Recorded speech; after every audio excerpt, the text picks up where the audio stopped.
Good evening. I'd like to call the meeting to order and welcome you to the regular meeting of the Milwaukee Planning Commission. Agendas and additional copies of staff reports are available on the table in the hall. If you have not picked up an agenda, please do so. It contains important information about the process. If you wish to be included in the mailing list for a decision, please add your name and contact information to the sign-up list located on the table in the hallway. If you wish to testify, please also fill out a yellow comment card. We will follow the basic format listed on the back of the agenda. It includes all of the hearing procedure steps. We may vary from the process based on the specific circumstances of each hearing. All right, next on the agenda is approval of minutes from 3 meetings, March 13th, March 27th, and May 22nd. So we'll go through them one by one. March 13th, 2018. Does anyone have any corrections to make? No. No. No? Okay. I will entertain a motion to approve the notes. I'd like to make a motion to approve the meeting minutes as written from March 13th, 2018. Oh, second. Oh, sorry, Josie. Seconded by Commissioner Edge.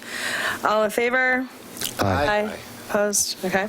So moving on to March 27th meeting minutes. Does anyone have any additions or corrections to make? No. No? Okay. I'd like to make a motion to accept the minutes as written on the March 27th, 2018 minutes. Seconded. All right. All those in favor? Aye. Aye. Opposed? Okay. And then we got May 22nd, 2018 minutes as well. Does anyone have any corrections on this one? No. I'd like to make a motion to accept the minutes from the May 22nd, 2018 meeting as written. I'll second that motion. All right. All those in favor? Aye. Opposed? Okay. The notes are approved. So next on the agenda is informational items. Thank you, Chair Travis. We do have a couple of announcements. Our next meeting of the Comprehensive Plan Advisory Committee is scheduled for next Monday, October 1st at 6 p.m. at the Public Safety Building. I would never miss the opportunity to inform the Planning Commission of those meetings. I don't believe I ever have in the past. I will continue that trend. So in addition to that, that meeting actually will be preparing for our town hall for the Block 2 of the Comprehensive Plan Update, which is going to be taking place on Monday, October 15th at 6 p.m. at the Portland Waldorf School. Child care, refreshments, simultaneous Spanish translation will all be provided, so we'd encourage you to attend and to inform your friends and neighbors. I don't know what the Monday night football game is that night, but it can't be as interesting as talking about the Willamette Greenway. So It's my Kansas City Chiefs playing Denver. that's what we have. That's okay. Thanks for that. And we'll talk more later in the agenda about the Block 2 CPAC meeting. Give you guys an update on that. Okay, so audience participation. This is an opportunity to comment on items not on tonight's agenda. If you wish to comment on an item that is on the agenda, there will be time for comments after the presentation. Does anyone wish to comment on an item that is not on tonight's agenda? Okay. Excuse me. All right, we'll move on to the public hearing.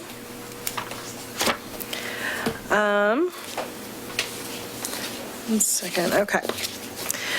The public hearing on Harmony Park Apartments is called to order.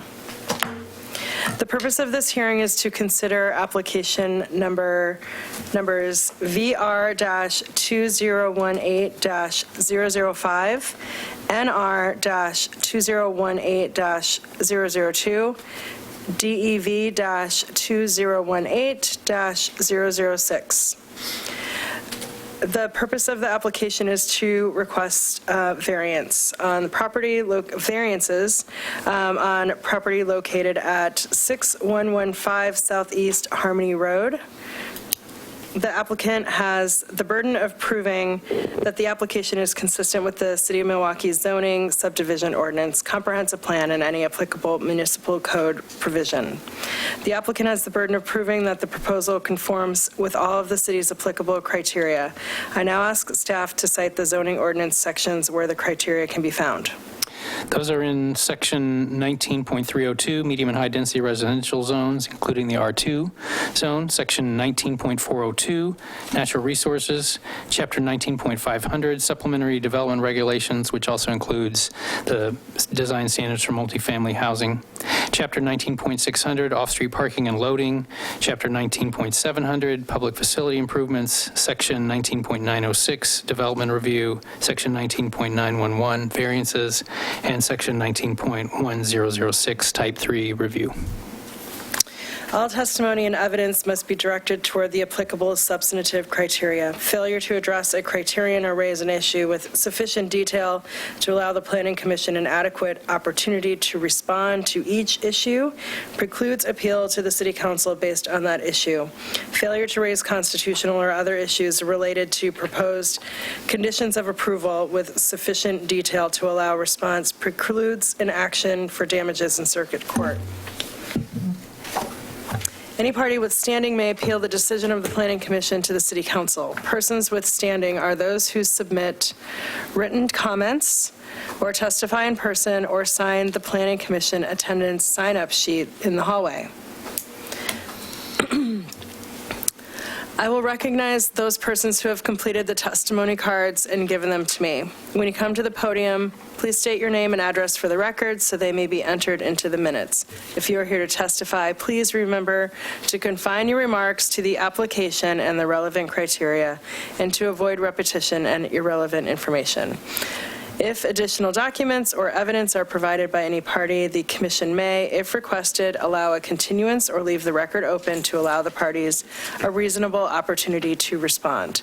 Any such continuance or extension shall be subject to the limitations of the 120-day rule unless the continuance or extension is requested or agreed to by the applicant. All right, does any member of the Planning Commission wish to abstain from this hearing? No.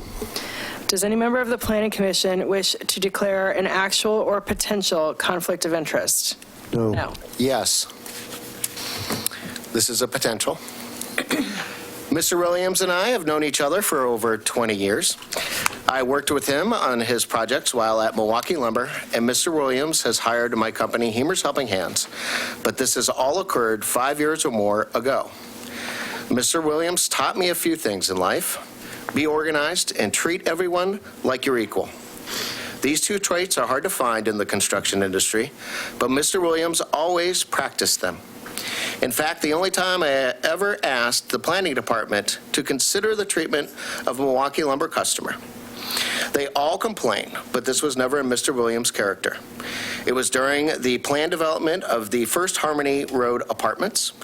I do not know if it helped, but I really hope and I truly believe Mr. Williams had a much better time this go around. Our planning department sees the applicant as a customer and works with them to develop a reasonable solution for all. Even though I have a huge amount of respect for Mr. Williams and the way he conducts his business, my role here is to hear the testimony and weigh my decision on the facts presented tonight. Okay. Thank you. Anyone else? That was a long I took advantage of my time. explanation. Okay. Does any member of the Planning Commission wish to report on any ex parte contacts? No. Yes. So I was at the Linwood NDA, and the subject got brought up. There was a brief discussion, and I chose not to participate. Okay. Does anyone have any rebuttal to the ex parte contacts declared by Commissioner Hemer? No. No. No. Okay. Will any commissioner who has visited the site prior to this hearing please raise their hand? Did any of those commissioners who visited the site speak to anyone at the site or note anything different from what is indicated in the staff report for this application? No. No. Okay. Does any member of the audience wish to challenge the participation of any member of the Planning Commission? Does any member of the audience wish to challenge the jurisdiction of the Planning Commission to hear this matter? All right, let's proceed to the staff report presentation.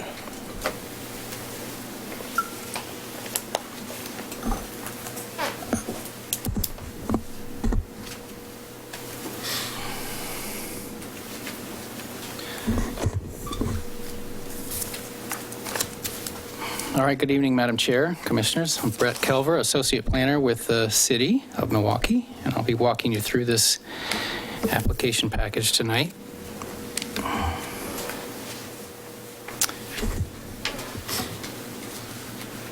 All right, so the site is in the southeastern corner of the city on Harmony Road. It's adjacent to another apartment property owned by the applicant and developed, as Commissioner Heemer noted, in the recent past. The applicant will have a little more detail if you want it about all the dates of construction and upgrades and that kind of thing. Let me just use if I can use my mouse here. So the site we're talking about, 6115 Southeast Harmony Road, is in the yellow hatching.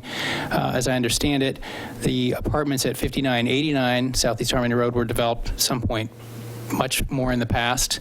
And then in 2006, the apartments here on this flag lot shaped lot were developed in the county, and then the site annexed into the city in 2008. And then more recently, the site of the old apartments, or the original apartments, and this subject property site annexed into the city last year in 2017. So right now, there's just out of the frame, there's one parcel by itself here that's outside the city, and this adjacent parcel to the east is outside the city as well. So we're right on the border of the city here. I wanted to say a word about what our natural resource map shows and what it does not on this site. It may be a little bit hard to see here, so again, I'll try to use the cursor. So here's our subject property, 6115. A little farther to the west, kind of where the Breakside Brewing site is and the mini storage development, Minthorn Creek flows through here, and you can see that on our current, it's a little faint, but on our current natural resource map, this orange area is what our map shows for the Habitat Conservation Area, or HCA, and then these kind of blue areas are delineated wetlands, and this kind of, it's a little hard to see with the aerial photo, but this green hatching is the extent of what our map shows right now of the water quality resource, or WQR, area. Now, what is actually on the site, and I've turned the map sideways just to try to maintain the orientation. There'll be a little bit of that tonight. Sometimes just to try to get perspective, the site flips one way or the other. So I'll try to point out where we are when it helps. But so here's Harmony Road down here. Minthorn Creek continues to flow through the site. And there is another delineated wetland area just on the north side of Minthorn Creek. Again, here's the aerial for comparison. And what I'll say is that the code handles these two different resource areas a little bit differently. Essentially, water quality resources, or WQR, areas can be discovered on the site. So the code has a definition for what is a water quality resource feature, and if you meet those criteria, you are a water quality resource feature, even if our map didn't show it. The code handles HCAs, or habitat conservation areas, a little bit differently because of the type of process that it takes to identify them. What the code says is where our map does not show HCA, there is not HCA, unless an applicant were to voluntarily go through the level of review that it took to identify them and put them on the city's map in the first place. So while it stands to reason that there probably is, there probably is some what would be considered or evaluated to be a habitat conservation area at some points on this site. we're not considering that tonight.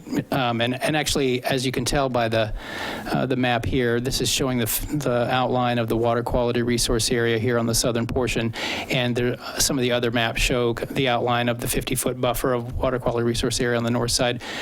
So even without an identification of HCA, the site has a considerable amount of natural resources and so we feel like there's a fairly fair consideration of the impacts and to the resource area with what we're looking at. So, in addition, the principles of the code with respect to natural resources are that the intent is to protect them and to restore them where possible, but also to recognize that development is allowed. So there's a balance that's attempting to be struck.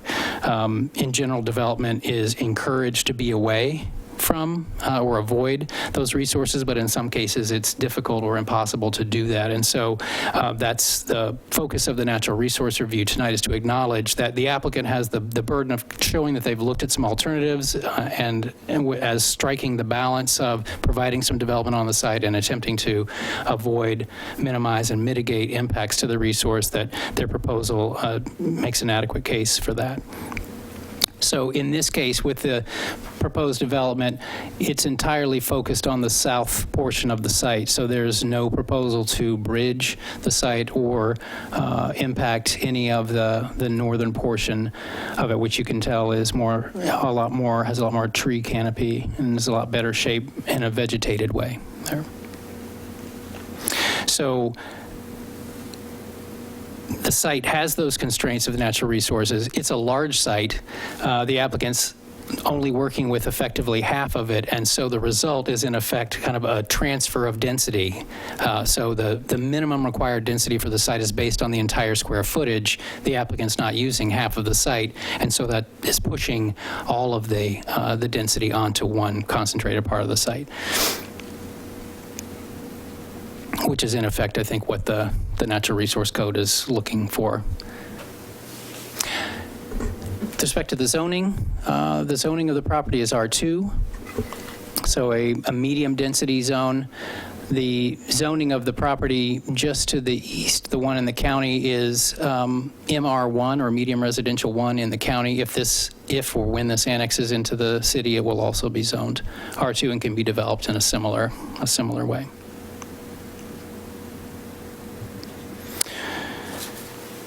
So real briefly, the proposal is to establish a single building, 3 stories with a daylight basement because of the grade, dropping down towards the creek to provide 15 apartment units. Then we have an off-street parking area that includes 21 regular spaces, 1 ADA space, and a loading space. The county has jurisdiction of Harmony Road, and so the county has submitted comments or their information about what the requirements for improvements will be on that frontage. It's essentially making sure that there's an adequate width of asphalt for the travel lane, and a curb and gutter, a 5-foot wide landscape strip, and a 6-foot sidewalk. Right now, we have a curb-tight sidewalk, so there will be some changes to that frontage. We'll get a little bit more buffer between the street and the pedestrian facility there. Harmony Road is an arterial, and we like to minimize access points to arterials where we can, and what the applicant's proposing is to share access with their adjacent apartment property to the west. So we'll have access through the existing apartment driveway, through kind of a shared access way into the site here. In addition, there's a garbage and recycling enclosure here on the adjacent site, and the proposal is to share that facility as well to increase the frequency of pickup at it. But the configuration of the parking area here makes it difficult or impossible for a garbage collection vehicle to get in here without broadening the footprint of the development and the disturbance. So we can talk a little bit more about the trade-offs there. And then the area Between the parking area and the proposed new building down to the creek, this is proposed to be a mitigation planting area, so accounting for some of both the permanent and the temporary impacts to the water quality resource area. It's also doubling to some degree as some of the common open space that's being provided for the residents of the units, and there was some discussion of that issue in the staff report as well. Real briefly, the three variances that have been requested. One is for the requirement for a front yard setback from Harmony Road. So I've shifted again the perspective. Here's Harmony Road. Here, there's a section of the building that would encroach into the required setback, and we'll talk a little bit more about that.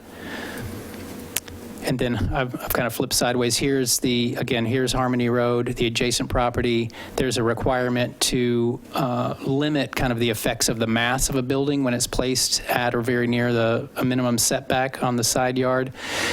In this case, at a certain height, the building is supposed to start moving away from the setback to reduce kind of the bulk impact to adjacent properties. And in this case, the grade dropping at the rear of the building ends up creating a situation where this hatched area here, kind of looking down this part of the roof and the upper part of the building, technically encroach into that side yard height plane. So we'll talk a little bit more about that as well. And then the third variance request is related to the requirements that the code has for providing landscaping for parking areas. So tried to highlight those in orange. There's a requirement for perimeter landscaping. So between a parking area and an adjacent property, there's a requirement to provide 6 feet, a 6-foot width minimum of landscaping. And also between a parking area and the right-of-way, there's supposed to be at least an 8-foot buffer. And because of the shared access, and again, the constraints of the site, trying to keep the development away from the water quality resource area, as well as providing the footprint of a building that can accommodate the number of units that will meet the minimum density, as well as minimum dimensional requirements for parking stalls and drive aisles. We end up with a retaining wall because of the grade here that kind of encroaches into the perimeter landscaping area here, and an access way here. In addition, there's a requirement for a certain proportion of interior landscaping in the parking lot to provide additional shade, and that is a little bit short with this proposal as well. Right now, this feature here is meeting most of, pretty much all of the interior landscaping that is being provided here, and so there's a variance to request some relief from that standard. We can talk a little more about that. And then the third element in general of the application, besides the natural resource review, the consideration of the variances, is a discretionary review of the design of this multifamily building. Since we adopted these standards into the code, I think this is the second time that they've been used. It's the first time that they've been used in a Type 2 review. So there are standards and guidelines for multifamily design. If you meet the standards, you can go through an administrative Type 1 review. You either meet it or you don't, and you have to do that for all of the standards. Or if you don't meet even one of the standards for the different elements of design, you have the option of going into a discretionary review. Normally, if this was the only thing being reviewed, it wouldn't need a planning commission hearing. It would just go through a Type 2 review with a decision by the director, but it's being packaged all together, and so it's included in the findings as well. And there are a few elements that the project wasn't able to meet the specific standards for, but the consideration of staff is that they've met the guidelines that are associated with those standards. And we'll talk about a couple of those particular elements. A couple of them were discussed in the staff report as well. So turning to the natural resources portion of the application, is a quick reminder of the criteria for approval.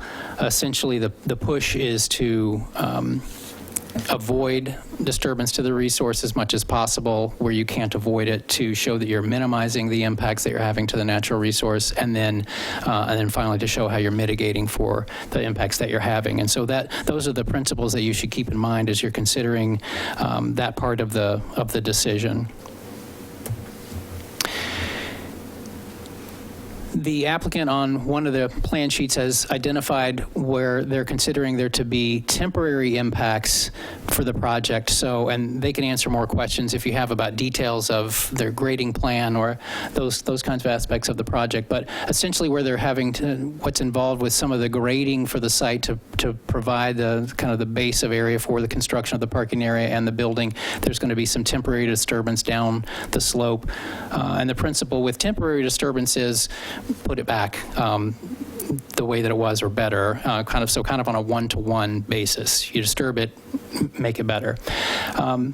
Some areas are permanently impacted. That is, this is an area that's identified as being a water quality resource, and it's going to be replaced with a building and a parking area and some of the grading and features of the parking area. So those are water quality resource areas that are gone forever, and there's no clear standard in our code for this kind of discretionary review. And you've considered different ones of these natural resource applications before, and I think on this go-round, the consultant that we work with, ESA, provided some interesting perspective with respect to thinking about ratios for permanent disturbance. The idea is you are losing a resource, you are required to mitigate for it, and generally we've looked for planting areas that can be restored and improved, and I think in recognition that it takes time for those mitigation areas to recover and for plant communities to get established. I think the principle that was suggested by ESA was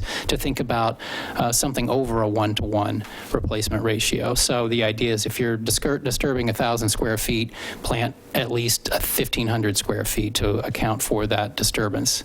And the preference of the code is to do it on-site and to do it within the resource area. So in cases where you have a broader water quality area and you have other parts of it that could stand to have invasives removed and additional plantings added to bring the canopy cover percentage up, those are good opportunities for mitigation. But to reiterate, there is no clear or set ratio or standard. So this is a very discretionary part of the review, and it's one that you'll probably want to discuss.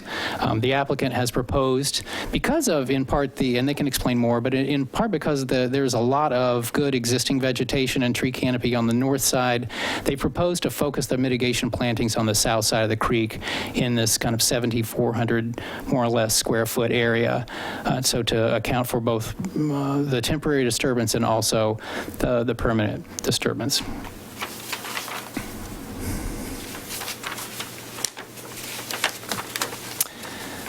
The variance part of the application, just a reminder of the criteria here.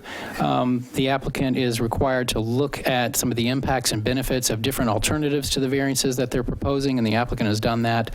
And the standards that you're asked to apply are looking at whether the requests are reasonable and appropriate and whether they do at one or more of the following things, that is, avoiding impacts or having some kind of desirable public benefit or responding to the conditions, whether it's the built environment or the natural environment, in some kind of creative or sensitive manner. So those are the one of those, at least one of those three things is what you're looking for, in addition to the request being reasonable and appropriate. And then, as with all variance requests, we're looking at what kinds of mitigation can be attached to the approval if you decide to approve.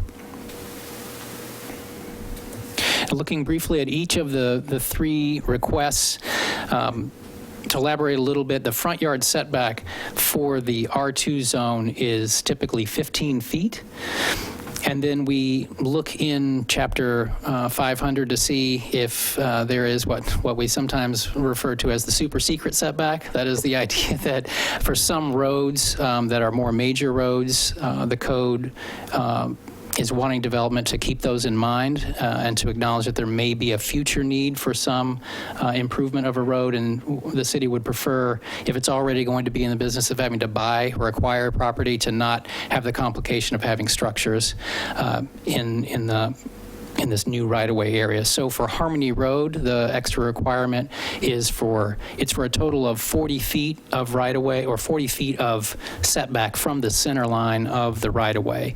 And as we understand, the current Harmony Road right-of-way width is 60 feet. So from center line, that's 30. The requirement is for 40, so there's an additional 10 feet that the code is looking to keep free of structures if possible. So that makes the total setback requirement on this property from the current property line would be 25 feet, and the applicant is proposing to come to within 12 feet of the front property line. So the way I've been thinking about this is they're preserving the 10 feet that we're looking for Harmony Road, and basically asking to reduce, in essence, the R2 setback from 15 feet down to 2.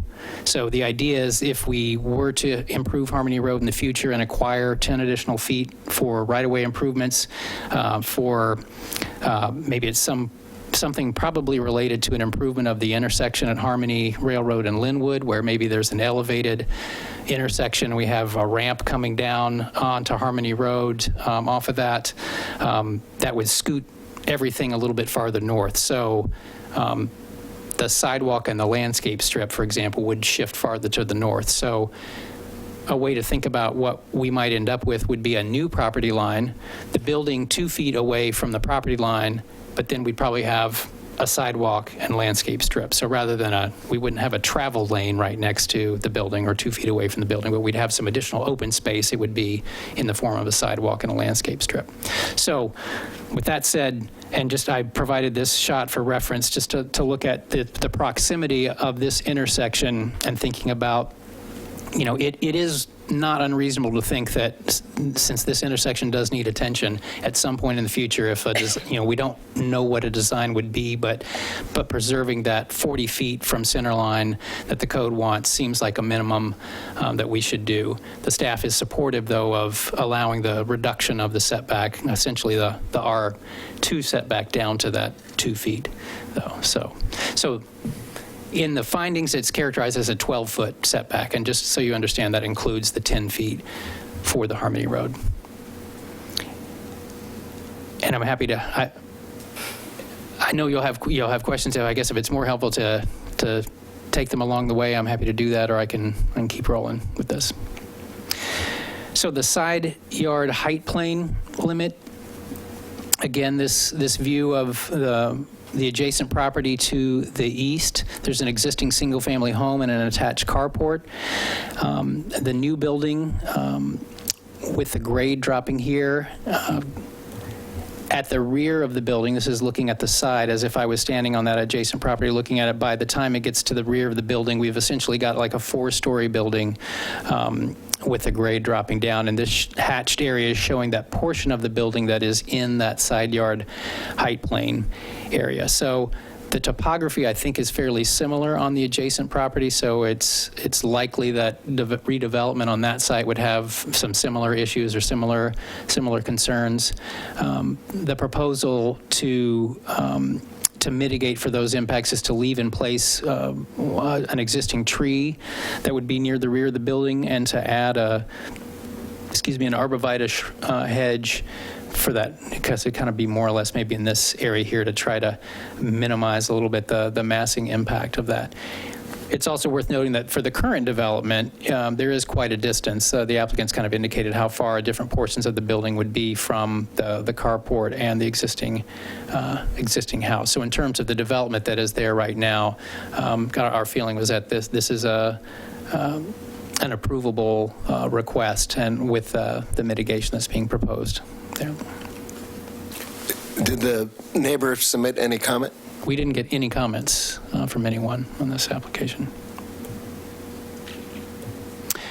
And then for the parking lot landscaping, again, I think given the challenges of the site, the constraints, we're working with the principle of trying, as the applicant is supposed to show, trying to minimize impacts to the resource area, trying to keep the development away from it, and also trying to meet our minimum standards for parking area dimensions, dealing with the grade.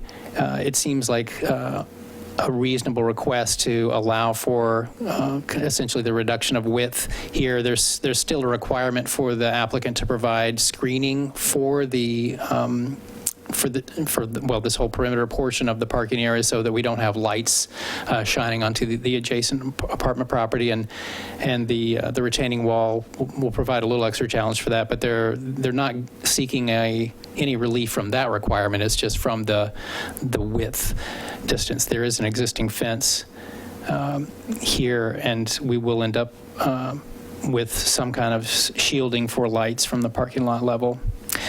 Here, in the area where the separation from right-of-way is kind of encroached upon by the shared access way, again, the effort is to try to preserve kind of the existing buildings and maintain a reasonable access onto the site. We do have an emergency access driveway that will be here, but will be gated off. It'll be for fire and other emergency access only. And the applicant has proposed kind of a nice metal fence that would go along here to provide a physical barrier and some protection for the sidewalk from the drive area. But there's obviously not much room here for additional landscaping. And so again, staff's consideration was that this was, all things considered, a reasonable proposal. We are more interested in trying to see what we could do to increase the amount of shading that can be provided for the parking area. Right now, as I noted earlier, we just have the interior landscaping focused in this one end point here. And again, the applicant is, doing what they can to try to meet all the other standards, and the building and the parking area taking up kind of most of the width of this. So there's not a lot of room for both the walkway that we require to have, and also any other real landscaping. One question would be, what about just reducing the number of parking spaces? The applicant is providing more than the minimum number, but a reminder is that Harmony Road is an arterial. There is no on-street parking, and I think staff is generally in agreement with the applicant that it makes sense to try to preserve as many of those parking spaces as possible. So the applicant has been very responsive and creative with respect to some of the points that we've made in the staff report, and the suggestion that has evolved from the applicant has been to provide some kind of a trellis structure over one or more of the parking spaces, where you can have some vines or some kind of landscaping growing on the canopy to provide some of the shading that we're looking for, and they can answer some more questions maybe about what they've found. I've included both of these photos. The last I understood, something like this was what was being proposed over at least one of the parking spaces, with more of like an open lattice top to make it easier for vines or something like that to grow in there, and not necessarily covering the entire parking lot. But I guess I included this just to show that the effect is providing some kind of a suspended canopy of shade, which, it isn't the same as landscaping on the ground, but it is. It would have, I think, a positive impact on reducing some of the shade. And the suggestion from the applicant was to place that kind of structure maybe over this parking space here, so to provide like some additional landscaping here. The staff report suggests we're trying to move closer to the minimum. I think it's 575 square feet is what was calculated as interior landscaping. Covering just simply one space still doesn't get us there, but our consideration was that it's moving in that right direction. It gets us to about 80% or so of the landscaping. So you can discuss and debate that, decide whether it seems like it might be worth requiring coverage of another space or two with a structure or something to that degree. I think the trellis idea emerged after we had the staff report in there. So you can ask the applicant kind of what might be involved with respect to cost and footprint of installation of that structure, and see if it might make sense to cover a couple more spaces. And you can decide whether you buy that as interior landscaping. I think we think it's a creative response to that requirement.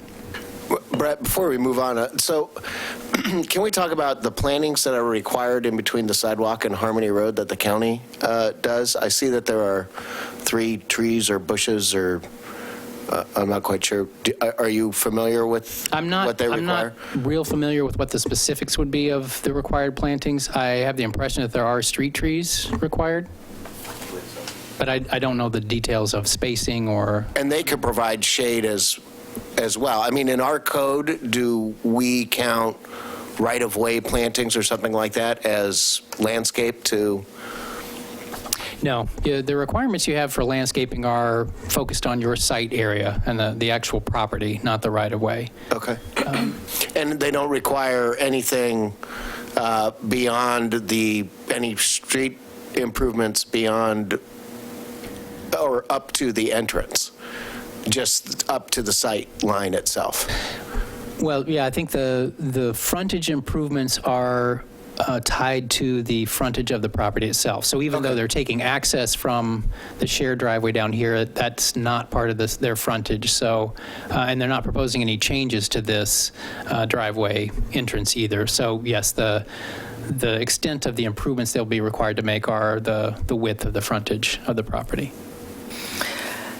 Can you remind me, so the purpose of parking lot landscaping, I mean, I always thought of it as stormwater related, but the way you're talking about it is more shade related. Well, I've been focusing on the shade part of it. I mean, stormwater management is another purpose, and I think the code has a specific section or two that says, it makes it very clear that stormwater facilities can count as the interior perimeter landscaping. So I think the purpose includes opportunities for stormwater management, for shade, aesthetics, kind of breaking up the expanse of pavement, reducing the heat island effect. So there are a number of different things. We keyed on the shade one in part because it seemed like the stormwater aspects were being managed in other ways. But that's, I mean, there might be an opportunity for some kind of storm facility as well. Again, I think the interest would be in seeing if there's some way to do that doesn't cut into the overall number of parking spaces. But that's a topic you can discuss. And then I guess this is kind of a good spot. Is there bicycle parking on this facility? And do we have a requirement for multifamily for bicycle parking? I'll take the segue. All right. And I don't mean the device, I mean the little thing. So looking at the multifamily design piece of things, the types of elements that are included here are about private open space, public open space, looking at garbage and recycling facilities, parking, including bicycle parking. And so a couple of things that we identified and had a little back and forth with the applicant about, one of them did include bicycle parking. And I'll show you here on, this is a fairly recent version of the site plan. I think this is of the first floor. And you can see that what was originally proposed was inside of each unit, a kind of a space that the applicant felt comfortable kind of designating as a space that could accommodate a bicycle. So each of the units, even the studio unit, had a space somewhere in the unit that was designated for bicycle parking. That without a lot of analysis, I mean, there are some requirements for bicycle parking about it needing to be within a certain distance of a main entrance, providing some kind of way for a bike to be securely locked. There's maybe not as much detail or clarity as would be nice in there, but being specific that bicycle parking should be available for the public or a certain percentage for the public versus, for example, residents. So what we're looking at when we look at the parking code, the number of bicycle space, well, for multifamily units, the number of spaces that's required is 1 per unit. Now, that doesn't specify that so many of them should be outside the building or available for the public. You need to provide 15 bicycle spaces. And so discussing this with the applicant, they made some revisions to the plan and began to show some potential spaces out in kind of more accessible, kind of publicly accessible areas. So out in the hallways, kind of, and again, the way the building works is we have units on either side of kind of an open hallway, breezeway type of connection. So I'm coming in to visit someone, I can, the proposal was to have some spaces available in the hallway. And what was kind of an earlier iteration was proposing to use some kind of a wall rack that would allow someone to hang a bike kind of in, kind kind of the long ways kind of fashion. We had some more conversation, suggested them maybe looking at some kind of a wall-mounted rack that might allow for a little more efficient storage of bikes. So I think, and the applicant can say more about this, what we decided to do with respect to the condition was to clarify that we needed 15 bicycle parking spaces somewhere besides the interior of the units. And so it could be in the garage, it could be racks in the hallway, it could be if there's some space that can be found outside to install a bike rack out kind of on a walkway, as long as there's still room for pedestrian passage. So our decision to this point was to just kind of clarify the general expectation and to let the applicant kind of sort out what might work best. In your deliberations and conversation, you might want to identify something more specific, but the code does clearly require that of the 15 spaces in this case, at least half of them, or I'd say 8, need to be covered somehow. And so what the applicant's proposing would have all of them essentially covered right now. So.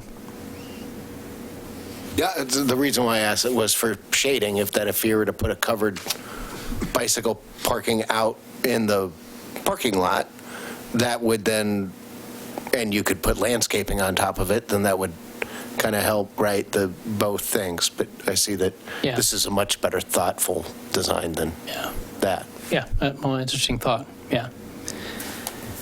Another element that we debated and discussed a little bit was the proposal to share the existing garbage and recycling facility. I mean, I'll say my own first reaction was, wow, that's a long way from the new building, and there are plenty of months of the year that are rainy and dark, and it's not an ideal setup. And I don't know that you'd get too much argument about that, but again, looking at the proposed configuration of the parking area and the building, and if you agree that there's little to be done to change the building footprint or to change or reduce the parking area, some of the information and conversation we had with Waste Management, with the applicant, based on their experience of operating the apartments that are already in place there, there's just not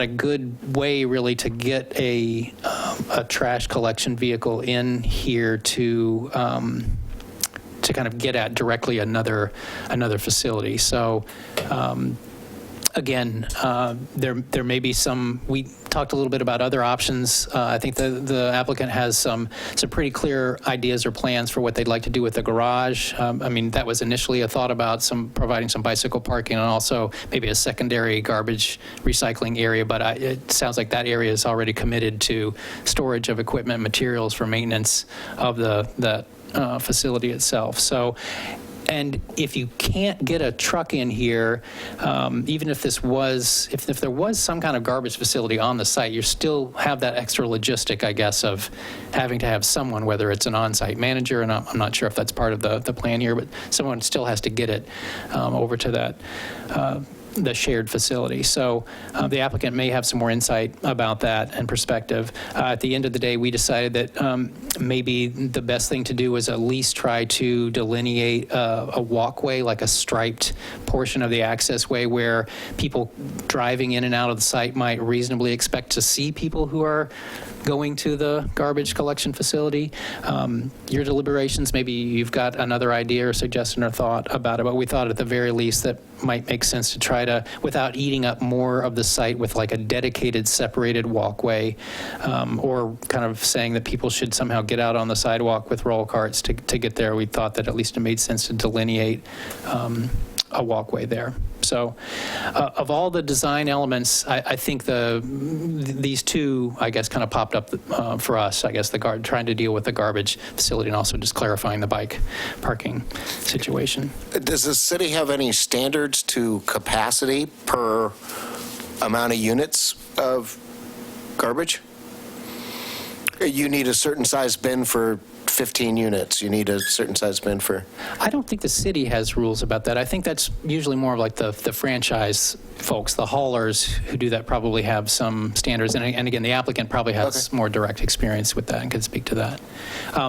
They did talk about increasing the frequency of service because that was, obviously this is a constrained, there's no proposal to make this physically larger. Right, that was my concern. So another way to work around that is to pick up more often so that you don't have materials kind of piling up there. So if pickup's been once a week, you're adding more units, pick up 2 or 3 times a week, I think is how that'll work. And that as this, I don't think the city has any standards about that. That comes down more to just a property management kind of. But let me be sure, the city does have a requirement for each lot or each tax lot to be able to service their own garbage, is that correct? You may know that better than I. Well, I guess that's my question, is that code? You can't build. Not have garbage collection. Right. I couldn't say that for sure, but I know that other jurisdictions have that requirement, that you have to have some kind of provision for garbage pickup for your house. And I think, as evidenced by the existence of a design element for multifamily housing focused on recycling and garbage facilities, there's a requirement that this proposal deal with it somehow. It doesn't specify whether it's provided directly at that site or in this, allowing for some kind of shared option. Okay. So, and because the properties are under the control of the same owner, are already sharing access from Harmony Road, it seems like kind of not an unreasonable proposal. So Commissioner Hemer, the multifamily design standard is 100 cubic feet per 10 units. That's for the recycling area, but that's the standard. And then there's kind of more discretionary language when you're going through the guidelines where they basically have to show how they can accommodate the anticipated, trash and recycling use. And so that's what they would be through in consulting with Waste Management. They've said that by increasing the frequency of the service, they'd be able to accommodate the total number of units across the 3 buildings. Okay, all right. All right, the last note that I'll make is just related to stormwater, because questions came up. Commissioner Edge raised some questions that we responded to and copied each of you on, and I guess this gives us another opportunity to try to talk about or frame this issue. One of the requirements for submittal of an application like this one is to provide a preliminary stormwater report.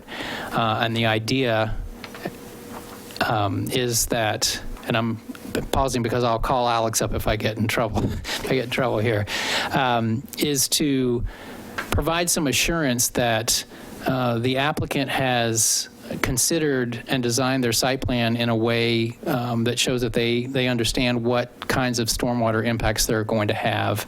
That is, in this case, for the building and roof runoff as well as for the parking area. So they have to do enough of a preliminary report, run some numbers, and show that the facilities that they're providing or proposing to provide will accommodate what can be expected to come from a final stormwater report. Having an accurate report means that both staff and the decision makers, as well as the applicant, can have some assurance that the site plan will not need to be radically changed. For the applicant especially, they would like to get an approval and be able to proceed with their project, knowing that their planning has been on the mark and that they know what they have needed to kind of factor in for cost and whatnot, and that they can move forward. For staff and for the decision makers, even though it's kind of the applicant has some risk if their report is way off and they need to redesign things, none of us really want to have to revisit this issue, and it can make it really uncomfortable for you to consider things like natural resource impacts, like variance requests, if there's a feeling that the stormwater numbers maybe don't work. In this case, our assessment of the preliminary stormwater report, as Commissioner Edge pointed out, sounds like the curve number was a little lower than it needs to be, and so there'll need to be some adjustments with the final report. And Alex's review for engineering, kind of trying to recalculate a little bit, is that the site, even though it has constraints, obviously with the footprint of development and, again, trying to minimize impacts to the water quality resource area, that with changes to the curve numbers and the results that come from that with respect to dealing with the quantity of stormwater, that changes can be accommodated by either increasing the size of the pipe, kind of this piping that's shown here in the middle of the parking lot, or adding maybe a second pipe to deal with the quantity. With the quality aspect, kind of our initial conclusion, I don't know, we've had too many conversations with the applicant about this to date, is that for quality, the standards that we're using from Portland Stormwater Manual, we would like to see some kind of surface treatment for quality of stormwater runoff. Right now, there is, we have this one kind of limited landscape area, and the grading for things, it doesn't really favor trying to get water to it. But an idea that we had, and I guess this is an example of what can happen with the initial review by engineering, because we would, I think, flag this for an applicant if our initial review showed that there were big problems, that someone had not, either the report was so inaccurate or the site had so many constraints that we didn't think that there could be accommodations made for a final stormwater report. The suggestion, for example, was you could convert this parking space into a stormwater swale to deal with treatment for the quality aspect of stormwater management. Maybe you reestablish a parking space here in the interior landscaping. Again, you can count stormwater facilities as interior landscaping. So that is an example of a way that there could be maybe a little shifting or adjustment to the site plan to address the stormwater issue. And the applicant may know more. I don't know if there's any kind of issue with respect to the turning radius here for fire access or anything, but I guess it's an example. We thought that there's probably a way to get some surface stormwater treatment for the quality aspect. So I guess I thought I'd throw that out there since there were questions in advance, and it may be something that you want to talk about more. And how many parking spots are they over the 25 minimum? Or are they only required 15? No, I think parking for multifamily is based on the size of the units, and so the applicant presented some information saying how many of their units were 800 square feet or less. Those require one space per unit, and units larger than that require, I think, 1.25. So for the 15 units, given the sizes that they are, the minimum requirement, I think, is 18 spaces. They're providing 21 plus an ADA space, and then they are providing kind of the one required parking and loading space. So they're over the minimum. They aren't over the maximum. So technically, by rule, if their stormwater and I know Commissioner Edge is really into this. I'm glad that Commissioner Burns is not here. But because he's into it too. He's really into it. He actually knows how to calculate all that stuff. But they could lose 2 or 3 spaces as stormwater quality basins. Right. Yeah. Even though the preference is not to lose any, they wouldn't be falling below the minimum number if another space or 2 was recommitted to something else. Right. Okay.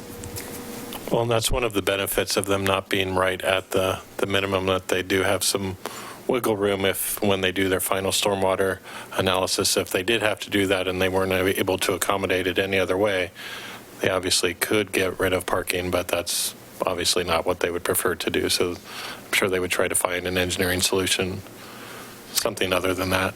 And I guess my concern is that that they would come back with their stormwater report and they would say, oh, we need to convert 2 spaces.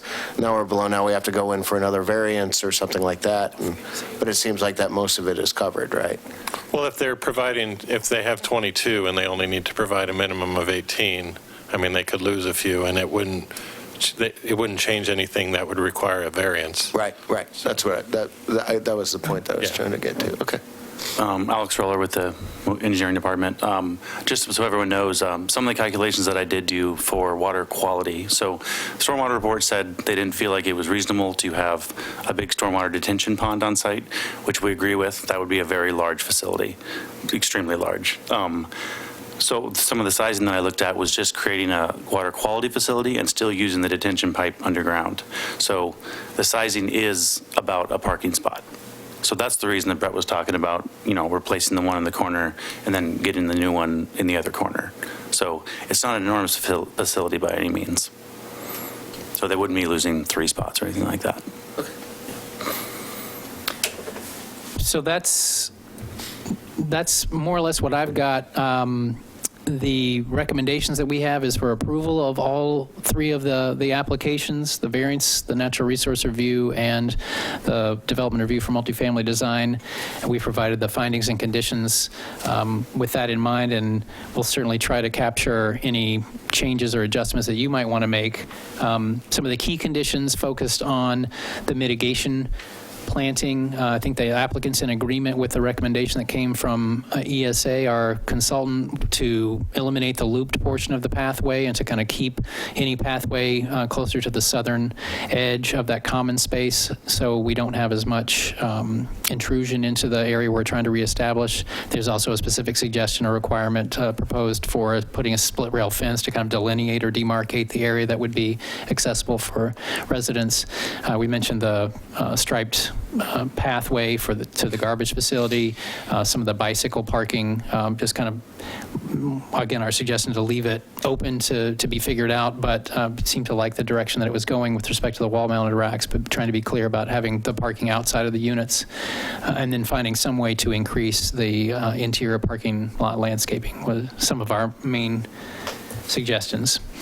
So you have the standard suite of options for a decision tonight. You can approve the application with what we've presented with you in terms of the findings and conditions. If you want to make adjustments, we'll try to capture those. That's another option. We have time with respect to the land use clock to probably continue this to the next Planning Commission hearing, which would be October 9th. But beyond that, we'd be running into trouble without the applicant waiving the time to get it to a final decision. We want to preserve time for an appeal to City Council. Or, although it's not our recommendation, denial of the application is an option. We would need to write some new findings for that. So with that, I'll ask if you have any other questions before I step aside. Questions for Brett? Looks like Commissioner Hemer's ready. Go for it. So could you please describe what a public benefit is towards the natural resource? You mean to preserving it or advancing Yeah, so it, the trade-off, right? If we could go back to that one slide. Tell me when we get there. You listed the natural resource and what you can do to mitigate it with the The criteria for... the criteria, right? Wasn't it? The public benefit piece is in the variance criteria. There it It is. talks about that's an option for... So what is has desirable public benefits mean? So for example, I would say that a walking path would be a public benefit.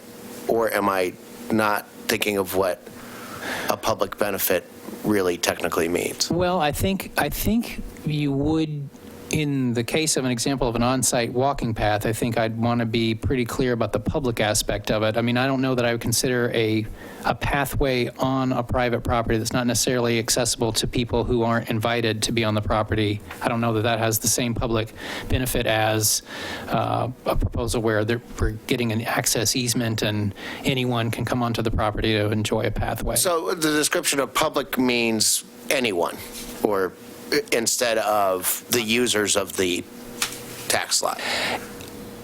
I'll take a shot at this, and I don't know if Justin wants to weigh in at all. I think that I would start with the broader understanding of it. I think it's harder to justify something having a public benefit if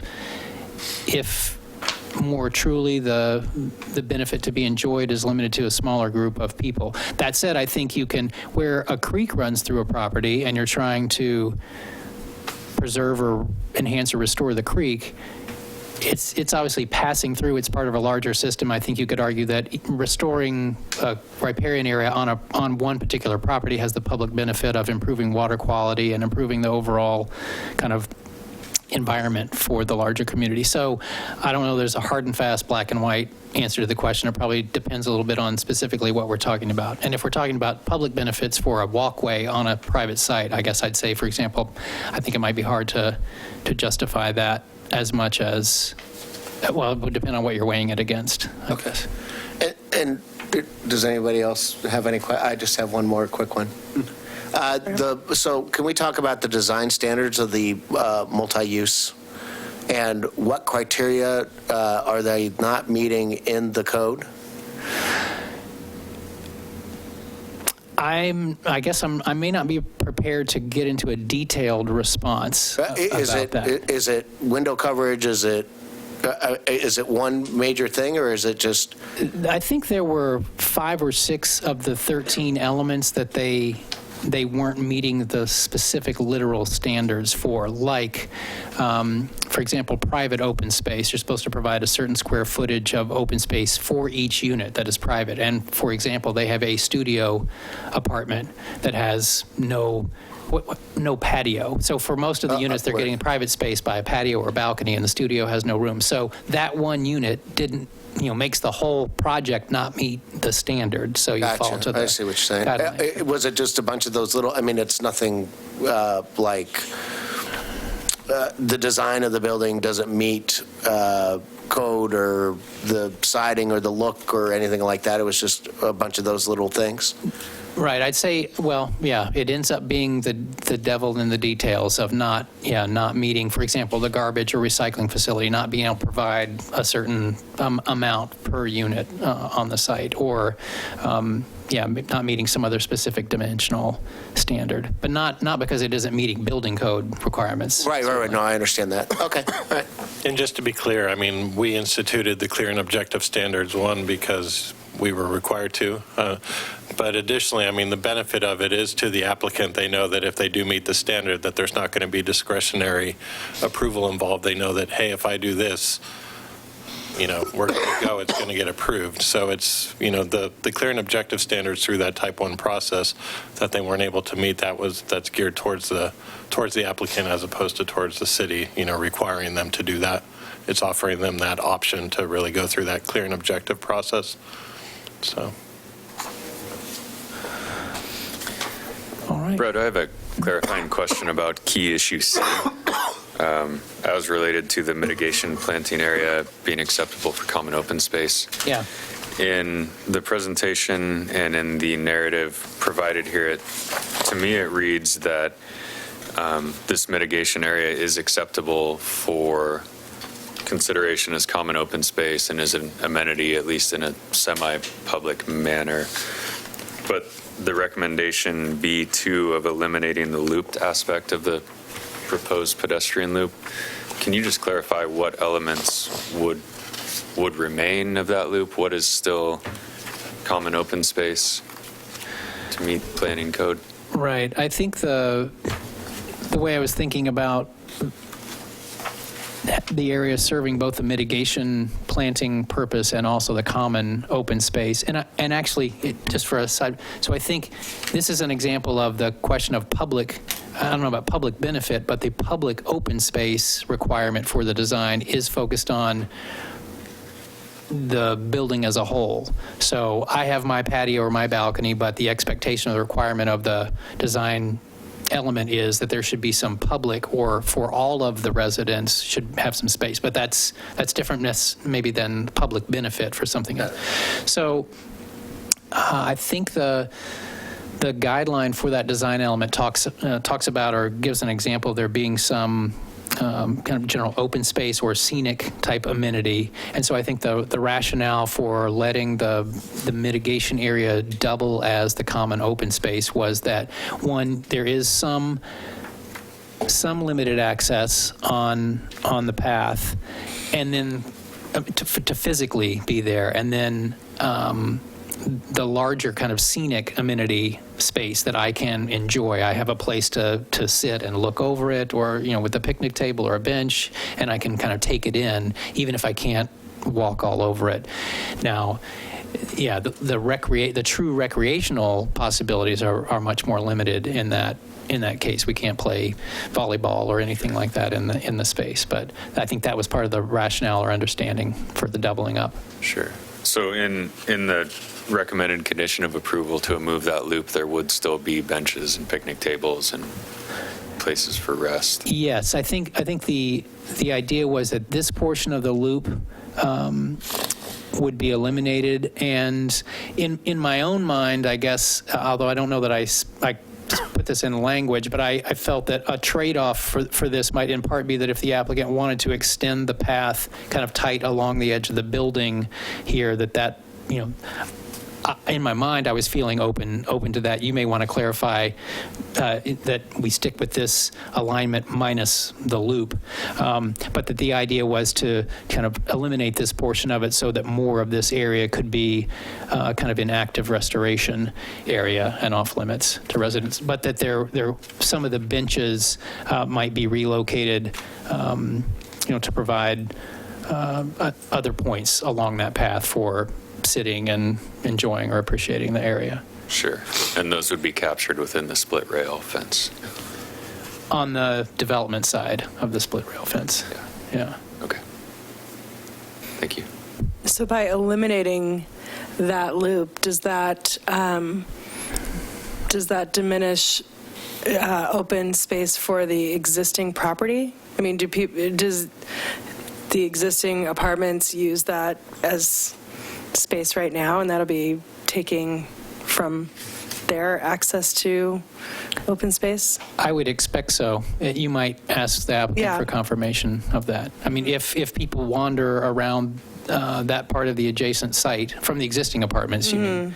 Yeah, from the existing apartments. Yeah, I mean, well, certainly. I mean, just the whole development, I mean, itself, if I used to be able to walk my dog out here, I'm not going to be able to do that. And I think the idea is, if I was walking down towards the creek here in the past, right, the establishment of the fence to kind of keep people away from that part of the slope and the creek it will represent a limitation. A loss to the existing right. Yes. design of the existing apartments. Right. Excuse me. Yeah, with the trade-off of enhancing or improving the buffer, the corridor, the vegetated corridor. Mm-hmm. But you could still leave in the path and put something inside the loop and not really lose that much of a vegetation, right? Or does the path take up so much square footage? Though the applicant has designed the path to be exempt from natural resource review, that is the Natural Resource Code allows a pervious, less than 30-inch wide path as an outright thing you can do in a natural resource area, with the idea being, I think, that to provide some access. So the path itself wasn't being considered permanent disturbance. I think the benches and the picnic table need to be considered permanent disturbance. But to answer your question, because this is just the recommendation, obviously, to eliminate the loop, would be to, and I think, gosh, I keep losing my cursor. I think ESA suggested as an alternative to eliminating the loop, to maybe at least, make the plantings inside the loop such that, yes, it would be its own kind of separate little area that I think the hope or expectation would be that people aren't, running through it. And I think that was part of why their maybe preferred suggestion was if you put the split rail fence, you don't have any issue. Well, I mean, it's less issue with people. It's very clear where they should or shouldn't be versus either requiring another type of fence inside to keep people out or doing plantings to a certain density or type so that it's very clear that people shouldn't go in there. But yeah, that's another option. You could say, well, okay, let's keep the loop as some benefit for providing the open space amenity for the residents, and we're still going to treat this as a mitigation planting area. So let's see if we can find a way to minimize potential impacts over time to this area. So can it flourish and survive as a true mitigation area, not just part of the open space? But yeah, I mean, you have a number of ways you could go with it. You could decide that you want to keep this, try to make this a mitigation area, keep this, consider this part of the open space recreation where we can run around in here, and maybe you add more mitigation planting area somewhere else. There are a number of things you could do with that. It is pretty discretionary, I think. So I guess just to further clarify, so, I mean, this wouldn't have been part of a previous condition of approval for the other site because it's a different property, and so they may use it now, but it wasn't like informal, right? It wasn't part of like, oh, okay, that's part of the open space for these other apartments. That wasn't. I can't say that for sure without looking back at past applications, but I'm not. I feel fairly confident in guessing or speculating that that's not the. Okay. Considering that the adjacent lot was only annexed into the city last year, this lot was only annexed into the city last year, and the one before has been in the city for decades. They're probably not associated, right? Mm-hmm. Yeah, that would, contribute to my guess, I think, yeah. Okay. I had a couple questions. So, I guess if you could explain to me, so the city does not have authority to initiate a detailed HCA as part of this land use application. As a part of this land use application or part of any land use application? Explain to me that authority piece. And if it's something that this is unique to the city of Milwaukee, that it's something that we have somewhere in our policies that we don't initiate HCAs, maybe other cities do. I'm just really curious about how that works. Yeah. Again, there's not a lot of detail about the initiation process in the code. It's the requirements or the process for verification of boundaries of WQRs and HCAs is presented mostly in the context of someone's wanting to verify it. And I think the main context or main assumed example is, I'm trying to do a project, your map is showing that I've got HCA on my property, I think it's not accurate, I need a way to clean it up. So more, even if the code doesn't say it that specifically, I think that's probably that was, at least when we were going through the process of adopting these rules, that was the sense was, that you guys, the city, are going to show HCA on a bunch of different properties. What if, and this is kind of a gross map, and was taken at a very high level, what's the process for me to clean it up? Rather than, how do we actively add more HCA to the map?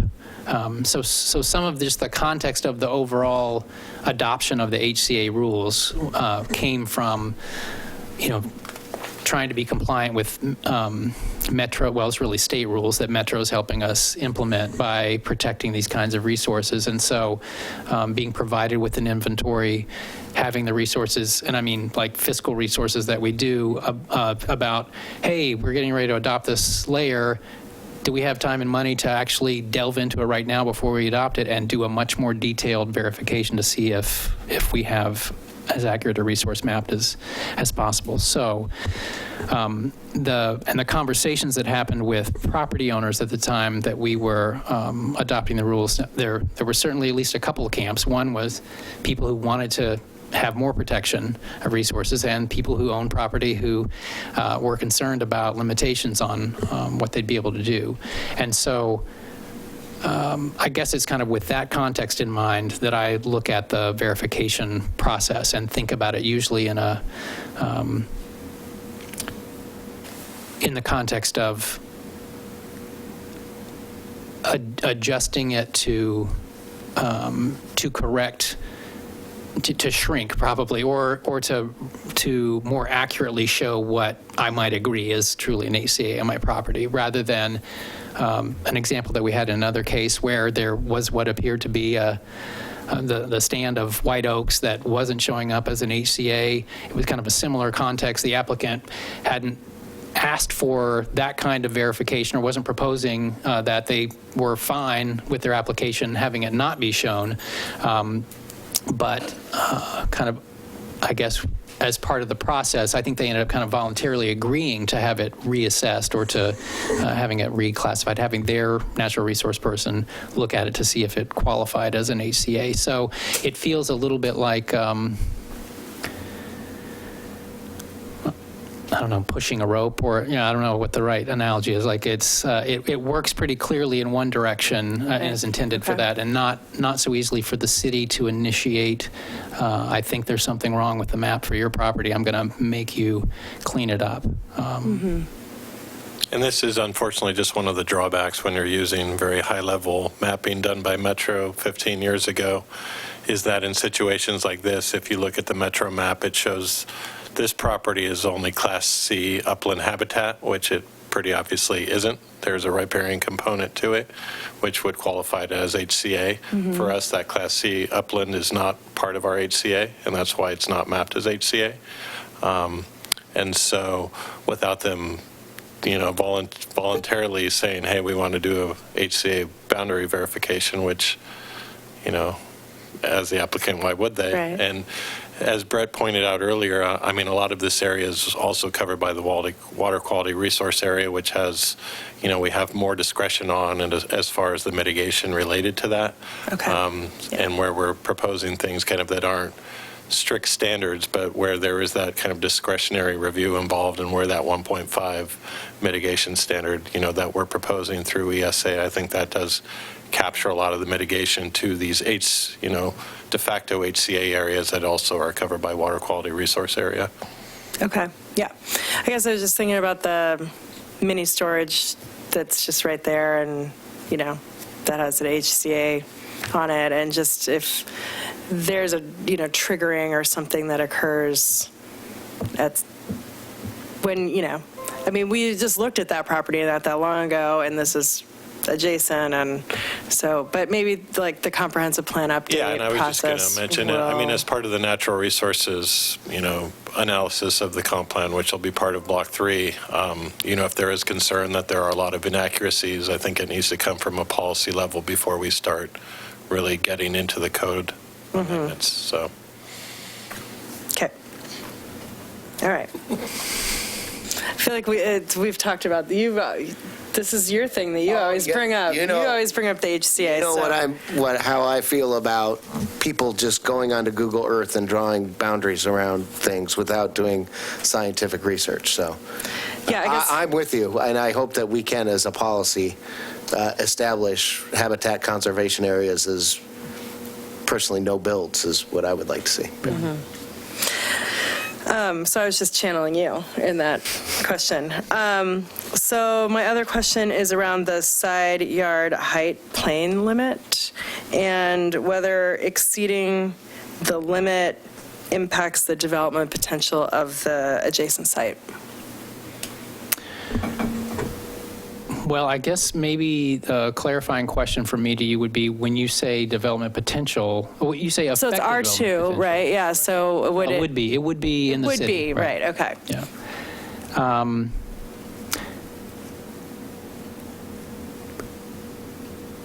It's kind of, I'm thinking of a speculative response because it feels like kind of a speculative question, a fair one, but in that probably most property owners would prefer not to have a building that exceeds a standard, for example, next to their property. Otherwise, why have standards, I guess? But where I'm going with this is, I don't think that it would be fair to say that it certainly doesn't make the adjacent property undevelopable. It might make, I guess, a property owner of the adjacent property to the east could propose a building. If it came into the city, R2, 5-foot setback, they'd have a similar grade issue. They could choose to do a building design that, it's a much smaller property. The density question is going to be different. They're not necessarily going to be trying to get as many units in. They could choose to, meet the side yard height plane. They would still have, this building on the adjacent site there. But I mean, how it would affect the development, I don't think it certainly doesn't seem to make the adjacent parcel undevelopable. That parcel would be subject to the rules, would have the same opportunity for a variance if they thought, well, I'm trying to get this much density on here. Maybe they're trying to get more of the maximum density and want to size a building that, since the creek runs through the back of their property, there'll still be maybe a similar kind of push to come away from it, and maybe take advantage of the grade drop to have a little bit higher structure, in which case you might have two buildings next to each other that are a little more massive in that one spot than the code would like. And I don't know if an equally good question is there anything else that could be done to mitigate for the mass, or how to understand or think about the feeling of the grade dropping down, the building seeming larger or feeling larger there. I don't know if I'm answering your question, really. I think. Can I provide any response to that? Or I would like you discussion to. of that? Yeah. Or is that a discussion point for you Oh, guys? sorry. Yeah. Okay. Maybe we'll save I that don't for know if our we need to wait deliberation. For deliberation. You could probably wait for that one, I think. Sure. Don't forget it, though. I won't. Okay. That's all I had. Anybody else? Thank you. Shall I leave this here? Is this a useful slide? I guess we can see. Good. Okay. Thank you, Brett. Appreciate that. So now we'll hear from the applicant. Good evening, Planning Commissioners. My name's Steve Kay of Cascadia Planning and Development Services, and I'm representing the applicant for the proposed Harmony Park Townhomes development. For the record, my address is P.O. Box 1920, Silverton, Oregon 97381. And I'd like to thank staff for their thorough overview. I'm glad I didn't have to go to the detail that Brett did, but I think that it's pretty obvious that this site has a lot of challenges. It has environmental constraints, it has access restrictions, there's limited development area that's available, and we need to meet minimum density requirements and other code standards. So I'm not going to restate everything that's already been presented. I'd just like to say that the applicant does concur with all of the findings presented by staff, and we feel that the proposed conditions of approval can be accommodated with this development. And also want to let you know that the applicant, the project engineer, and myself are all going to be on hand tonight to answer any questions that you have. So thank you. Okay, great, thanks. Questions of the applicant? How desirable is it to keep the loop? So I look at the loop this way, that if I had a dog and I wanted to go walk my dog on this property, I would probably use that, and the loop would be kind of a nice amenity for me instead of walking straight up and down. But Yeah, I believe the applicant does agree that this is an additional amenity that would be desired by residents. However, the applicant's not married to the loop. It certainly does not have to be included in the project to move forward. So, I think the applicant is open to redesigning things if desired by the Planning Commission. However, this was proposed for a reason. It does meet the standards, so it's, up for your consideration. that's all I had. Thank you. I have two. First of all, the existing tree to remain on the property line at Plan North here. Do you know what the caliper of that tree is and how far set off the proposed footing wall it is, or proposed zone of disturbance off the footing? It's approximately 8 or 9 feet from the midpoint of the circumference to where the footing is. And I don't know the caliper offhand on that one. But yeah, it's a fairly large tree. Mm-hmm. And the team feels that it's feasible to maintain that during construction? We would be making sure that we put tree protection measures in place for that tree, protecting it with a fencing and making sure that it doesn't get damaged. There is some trenching that needs to happen adjacent to it. However, you can see that the root zone continues in other directions where, that could be protected, and the impacts in that one area we don't believe would necessarily impact the health of that tree overall. Yeah. And just subjectively speaking, the canopy spread is such that it won't impact the building facade. That's correct, yes. And then a clarifying question on bike parking. Looking at the floor plans, I didn't see bike parking in the hallway, for lack of a better term, on floors 2 and 3. Yeah, so the bicycle parking issue was discussed more after we submitted the application with staff. We brainstormed about different ways that we might address that. So the standard is a 2-foot wide by 6-foot long space, and that's a horizontal space. We did find that there is a product out there where we can, hang bikes, like you see on Max or anywhere else.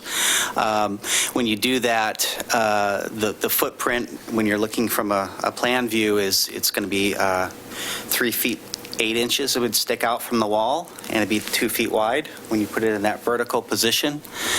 So there's certainly room to accommodate 5 or so bikes along the hallway using that type of system, in addition to the other spaces that we're showing. And, whether that's on the first floor or first and second floor, the applicant will still look at that, but I think there's a way to meet the standard and the condition as it's written. Great. Yeah, that seems like a cost-effective solution, certainly. So, thank you. Sure. In a scenario that was discussed where there could be a water quality treatment that would take out the south or the southwest corner parking space, if that's where, was that where it was determined, if we, that suggested? North. It's north. Oh, Yeah, things are north. tilted sideways Sorry, here, I've so. got the wrong orientation. Northwest. Is it more desirable that you would want to mitigate and have another, or for another parking space that would then involve where the entryway cut is, or would it be more desirable on the applicant part simply to, if you accepted that as a condition, you wouldn't need to have a replaced parking space? I think the applicant would prefer that we proceed with final engineering and look at that issue in more detail and make sure that we're addressing the code standards, with that next phase of the project, and leave some room for where should that, that stormwater management occur on the site. I don't think that level of detail can be worked out at tonight's meeting. Right, I would agree. So I can't say for sure that's the best spot for it if it needs to occur there. Mm-hmm.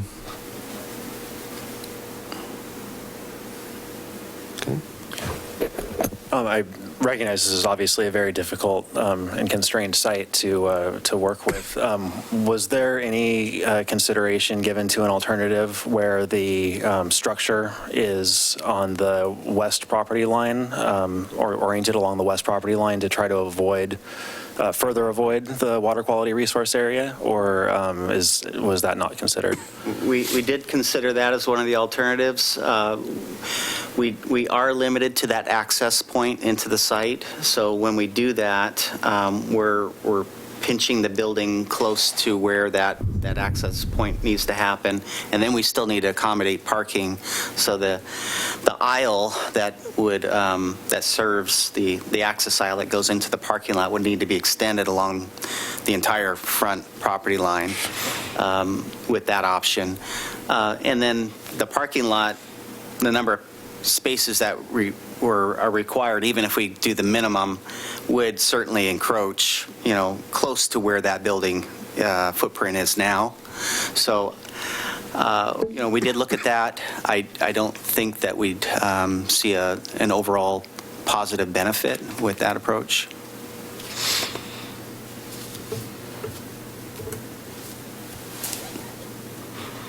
Okay, any additional questions for the applicant?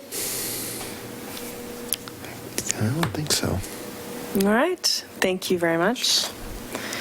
Okay, so I have Mr. K's testimony card, but I have no other yellow sheets. I do. Okay, so right now I'll open it up to other testimony in support of the application. Opposed to the application? I think you're going to use Or neutral? Okay. In support, okay. Great, so we will call up Mr. Thiessen? Sorry. Tageson. He's the owner of the multi-storage, or the Okay, storage. thanks. So why don't you come on up?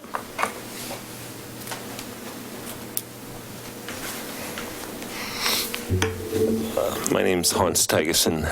My address is 14020 Johnson Road, Milwaukee, Oregon.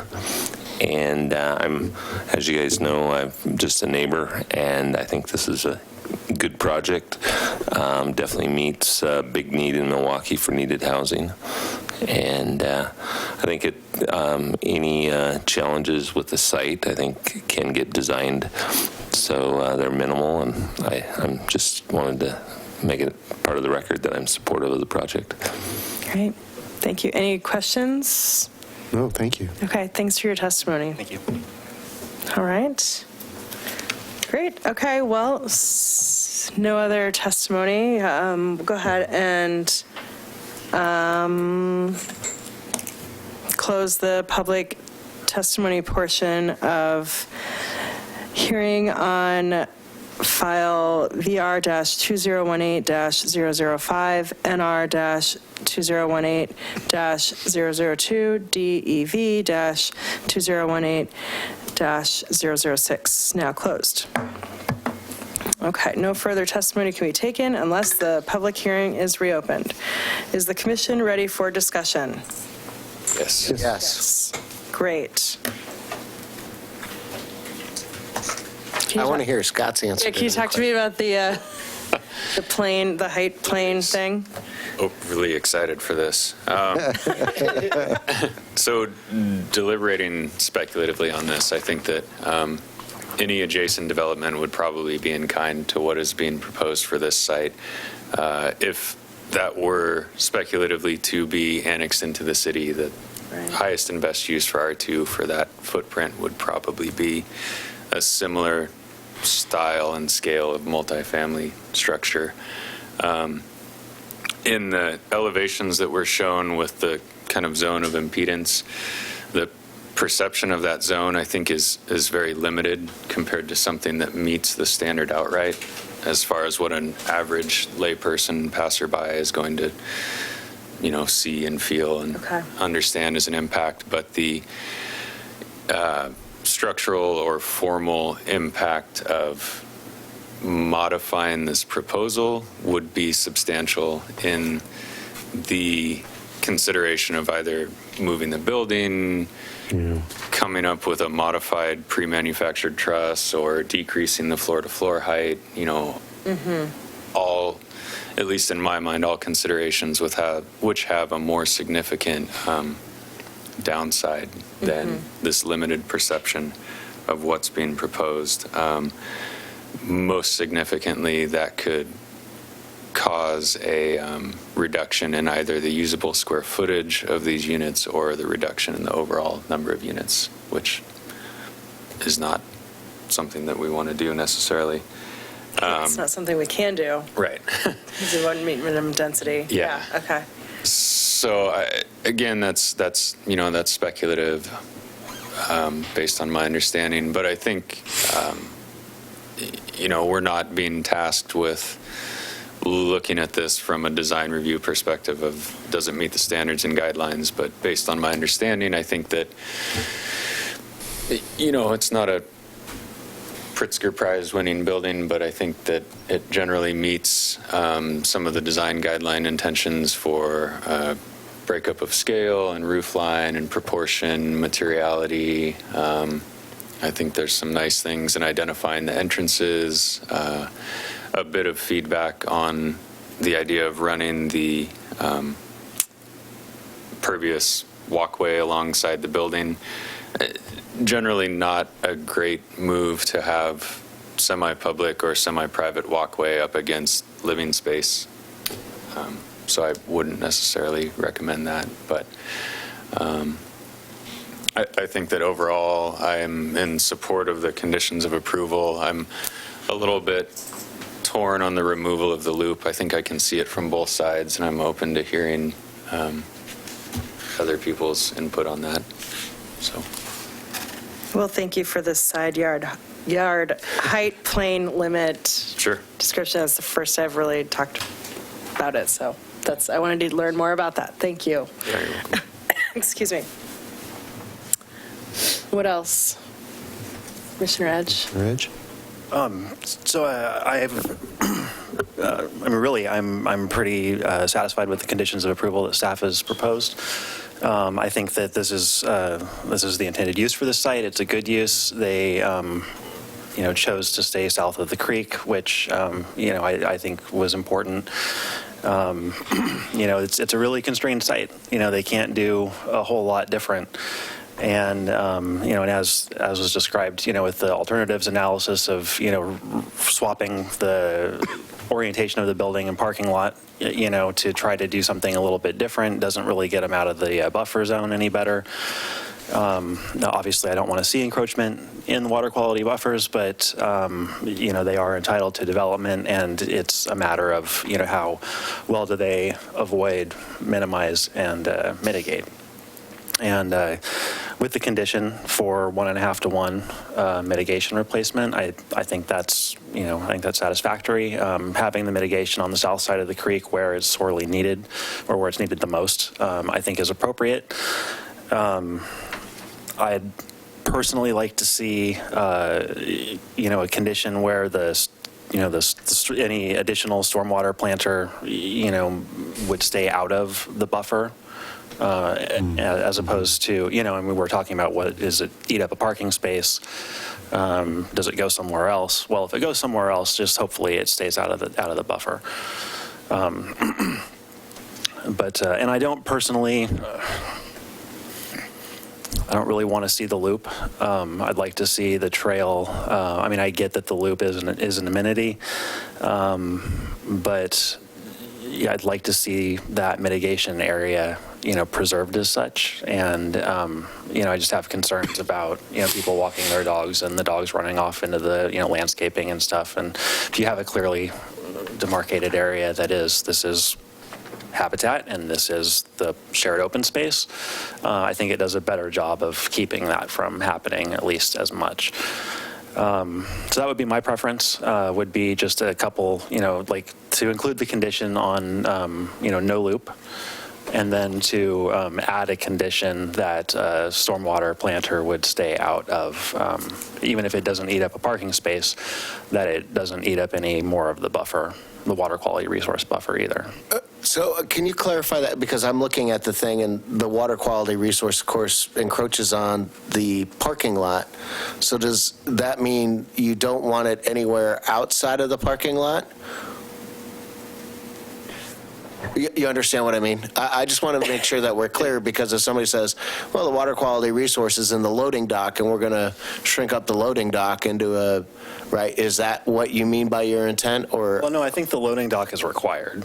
I understand that. All I'm saying is, if you take the parking spot that's in what's in now considered the quality water resource area, in the shaded area there, you don't mean that. You just mean keep it on the paved surface. Yeah, I don't want additional permanent disturbance to the water quality resource buffer. In what would be the new water quality resource buffer? Well, you can't call, right, you're not going to call a paved surface water quality resource area, right? Well, right. Okay, all right, so Yeah. as long as it remains inside the parking lot. Yes, I mean, yes, and if it was over there towards that corner of the parking lot, there's nowhere else to go, but either a paved space or into the hashed area. Right, just not beyond the paved surface. Right. Okay. You're saying you wouldn't want to see this get bigger just to make more room for stormwater facility? Correct. Okay. So he doesn't want temporary to become permanent. He wants it to remain temporary. So. So are you recommending any changes to the conditions of approval? I mean, I- yeah, I think that, Can I mean, you- we don't know, that they're going to be required. They need to rerun the stormwater Yeah. numbers and go through final analysis. I'm just saying that because that would involve a change of, site plan, to add a stormwater feature, quality feature that is the size of a parking space, effectively, changes the site plan a little bit. And I'm just saying that we should add some specificity about where that should go or where it shouldn't go. Okay, where is that in the, can you help me out with Well, that? we'd write a new condition, and the new condition would be if the stormwater management plan requires a stormwater facility, or whatever you want to call it, it be inside the boundary of the proposed parking lot. Okay. Right? Isn't that what we're really getting at? Yeah, I mean, I was going to say not, that the goal is to not disturb more of the buffer. Right. And so not to create any, the stormwater feature should not create more, or should not create additional permanent disturbance on the water quality resource buffer. Okay. If that means it goes, if that means it goes in a parking space, So you're not against, all right, so I'm directionally challenged, but towards Harmony Road, farthest away from the building, you're not against the stormwater, even though that the gradient probably doesn't work that way. But would you be against a new parking spot being there to put in a water quality resource all the way to the back end? No. Let me just help you. Right, so there, a parking spot there, and then if you take it all the way down to put in a quality resource all the way down to down the hill to there. Right, yeah. I mean, I'm not saying that they don't get that parking space. Okay, all right. I'm leaving some, I think we should draft a condition that's flexible. Okay. But states that a stormwater feature should not create additional permanent disturbance on the water quality resource buffer. Does that work? Can you help us do that, Yeah. please? I think it would definitely help guide kind of how we want to prioritize, because there is the opportunity to do below ground like they've proposed. We generally try to push for above ground because it's prettier, it's the heat island. And I think if we did go this route where there was no way that we could create more disturbance in that buffer, then that would guide us and say, we understand it's not feasible to do above ground. You can do as you proposed. Oh, so it's much better to say no disturbance in the... Additional. It just leaves flexibility. Yep. Yep. Okay. And what the response is to deal with the standard Yep. or the code. Yep. I don't want to be too prescriptive. Sounds good. Yeah, makes sense. Okay. So we're going to add that. And so that's really the extent of what I was really concerned about. I think that in every other way they've done, they're meeting the policies, we want more housing. This is, everything else, really is satisfactory as far as I'm concerned, as conditioned. I'm in the agreement of the as conditioned. I mean, I think that the loop could exist and that you make it vegetation on the inside, take away the benches and stuff like that. I'm not necessarily married to that, but so as it stands, that loop kind of goes away. But that's fine. It doesn't seem that the applicant has any problems with the conditions of approval, and I appreciate Mr. Edge's thought, Commissioner Edge's thought on the on the water quality resource, if need be. Okay.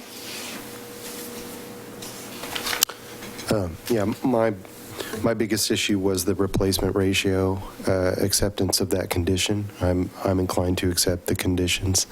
I lean with Mr. Edge on the aspect of the loop, and I do agree about the flexible addition of the condition that you suggest regarding water quality placement. Okay.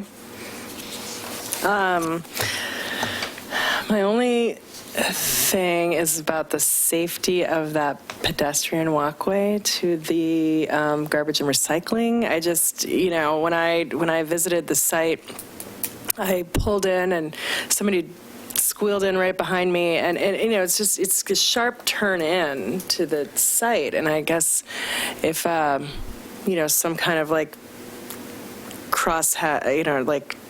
walkway is really going to do it, in terms of like safety there. But I don't know what else to recommend. Can I ask what time you went there? I went there, it was today, and the sun was shining in my eyes. It was about like 4:45. Nobody should ever try to get their trash out there at that time. Okay, so they. That's a shift. That's a shift change traffic, and it's just there is a period of time between about 4 and 5:30. Really, to 6:30, you just do not want to be out there doing that. And I actually think we don't really need to do a kind of conditioning away and preclude people's sense that they would bring their garbage out at non-shift change times for the traffic out there. Because at other times, it's not as intense, and visibility is reasonable. That's my take, because I live not too far away. Yeah, I mean, and it is a terrible intersection. And yeah, it's hilarious. I mean, yeah. Okay, so I'm the only mom with safety concerns about kids taking the trash out, and Well, that's because you're a mean mom and you make your kids take the trash out. got it. And I was on the record. Allowance, doesn't it? Right. Okay. They'll love that. Okay, so any further discussion about any of the conditions? It sounds like we're pretty satisfied overall with the creativity in this site, and despite all of the constraints. So, okay. Can we ask Brett or Alex to read what they have on their piece of paper as what they would like to call it as a condition? Yeah, and I didn't check this with Justin, so he's going to hear it on the fly. Well, Justin's new. We haven't been introduced with him yet. I bet you he'll do a great job. Proceed, Mr. Calder. So I'm thinking that I guess I'd maybe want to have it just be understood that I want to find the right place to put this in the conditions, because I like trying to tie the conditions to a particular finding, just so that it's easy to go back and see how we got there. I was having trouble with finding the right spot, too. I'm thinking that because my thought is about putting it under condition 1B2, because these are the findings related to water quality resource disturbance, I guess. And so my inclination would be to try to make it like it'd be 2D. We've got A, B, C, and I would just add it. So maybe it's like at the top of page 2 of 4 of the conditions or something like that. But that's where I would look to put it. So condition 1B, sub 2, it would be a new D.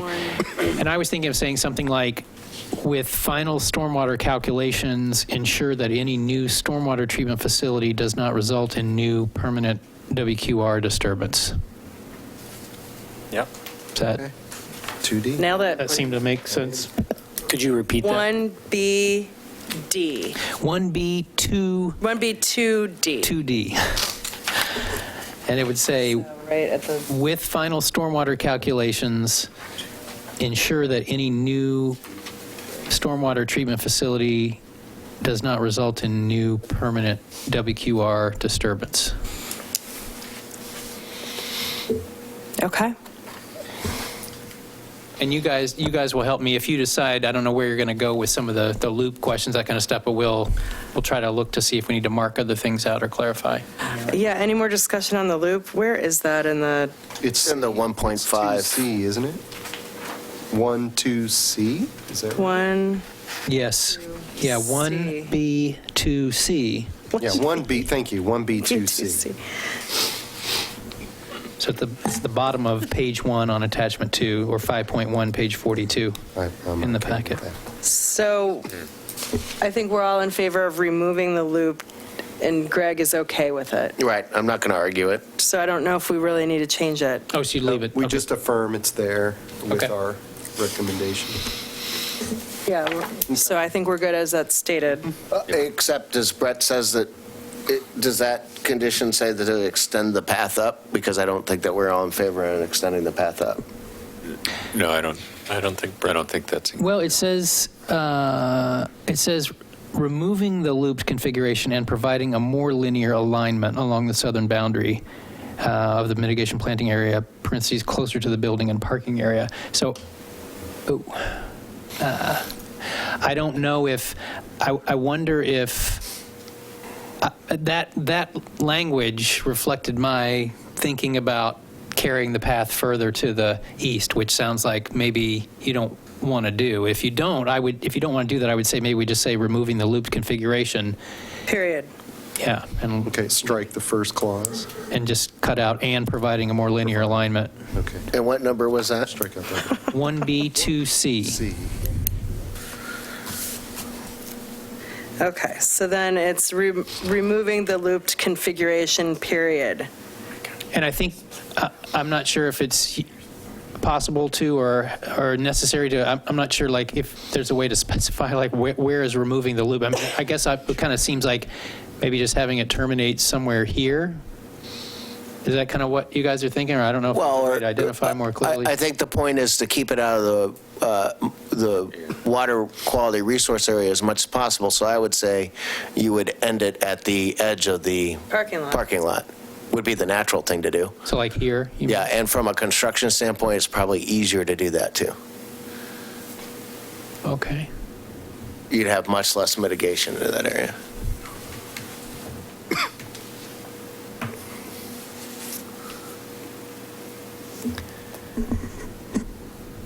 So is there a way to say that, or do you, is it, or can we just I think it can understand just that be that's assumed, what we're talking about? Okay. right?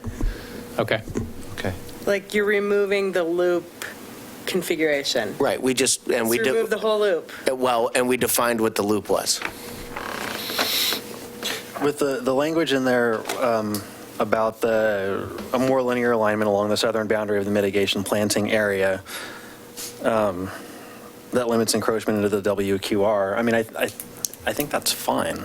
I mean, I think it speaks to what we're trying to do. It gives guidance, for, where the trails should be. It doesn't say that it has to continue past the logical starting point, which is the hallway, between in the building. I mean, it just doesn't make sense that it would really go beyond that, just intuitively. And so I think that as written. As stated, it's fine. As Okay. written, I think it's fine. Well, I think ultimately it would be up to the property owner if they have something that's exempt from natural resource review, the path. If they wanted to continue it further to the east, I mean, they could, but it sounds like design-wise that might not be the best option, so.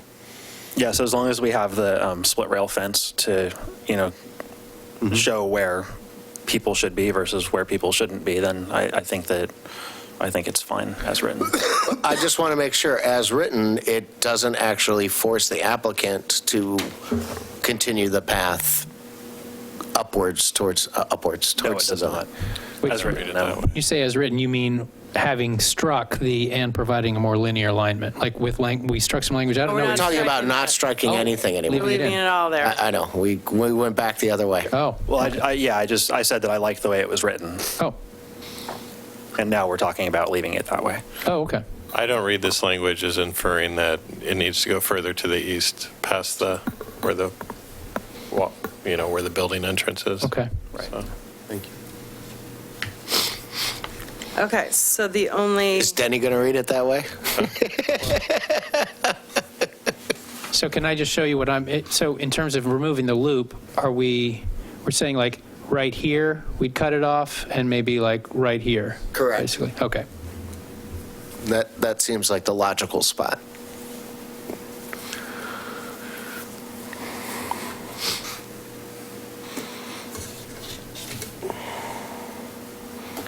Okay. All right, so then we really just have one change. One new condition. One new condition, okay. One additional. One additional. Can I ask you for one point of clarification about an existing condition to make sure we're understanding it the Yeah. same way? And that is condition 1B2A, the one about recalculating the area required mitigation based on permanent disturbance of the WQR using a replacement ratio of 1.5 to 1.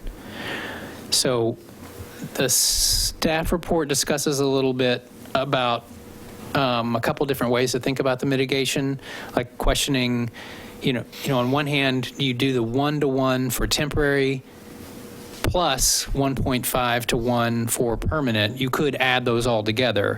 The way this condition was written was kind of in line with, I think, what a conclusion or kind of one of the ending points of the discussion in the staff report was, which was to say, just calculate the disturbance area based on permanent water quality disturbance at 1.5 to 1. So pretend like there's no temporary, let the 1.5 to 1, which is going to kind of consume the temporary, and do it that way.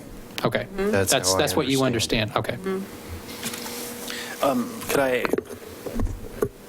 Could I ask about, on that same condition, it says including on the north side of the creek if necessary. Do we expect that to be necessary? And what mitigation would happen on the north side? I mean, if it's high quality WQR already, then what mitigation would happen on the north side that would be improving anything at all? Yeah, fair question. I think the assumption with this, based on just the numbers, is that you will need to go on the north side of the creek to get just the 1.5 to 1 for just the permanent disturbance. So you're short 1,000 or so square feet. It's true that the north side is in good condition. According to at least the ESA report on it, it looked like, it's not 100% tree canopy. There were some of the species, at least there's mention of English laurel, which I think is an invasive. So if there's some removal of invasives, that opens up some room for planting. But I guess at the same time, I think that's something that could be left to the applicant to determine where. It needs to be within the water quality resource area on the north side, but obviously this doesn't make a lot of sense to plant where things are already full. But my sense from reading the report is that there are some areas on the north that could benefit from some planting. Okay. I have no concerns. All right. Anything else?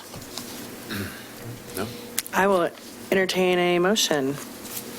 So I'd like to approve application master file VR 2018-005 and adopt the recommended findings and conditions found in attachments 1 and 2 with the addition, as the discussed, 1B 2D addition. Second? All those in favor? Aye. Aye. Opposed? All right. Approved. If anyone wishes to appeal this decision to City Council, you must make application stating the grounds for your appeal within 15 days of the mailing of the notice of decision. Please see planning staff for details. Thank you. Thank you. Okay. Stack to recycle. Yeah, that's another thing I'm going to complain about. Oh, great. I'm in a bad mood today. Oh, boy. So just Work leave it session items. We don't have any work session items listed here. Is that right, David? We do not. We do not. Planning Department, other business / updates. I think I gave, the information about the CPAC meeting in the town hall.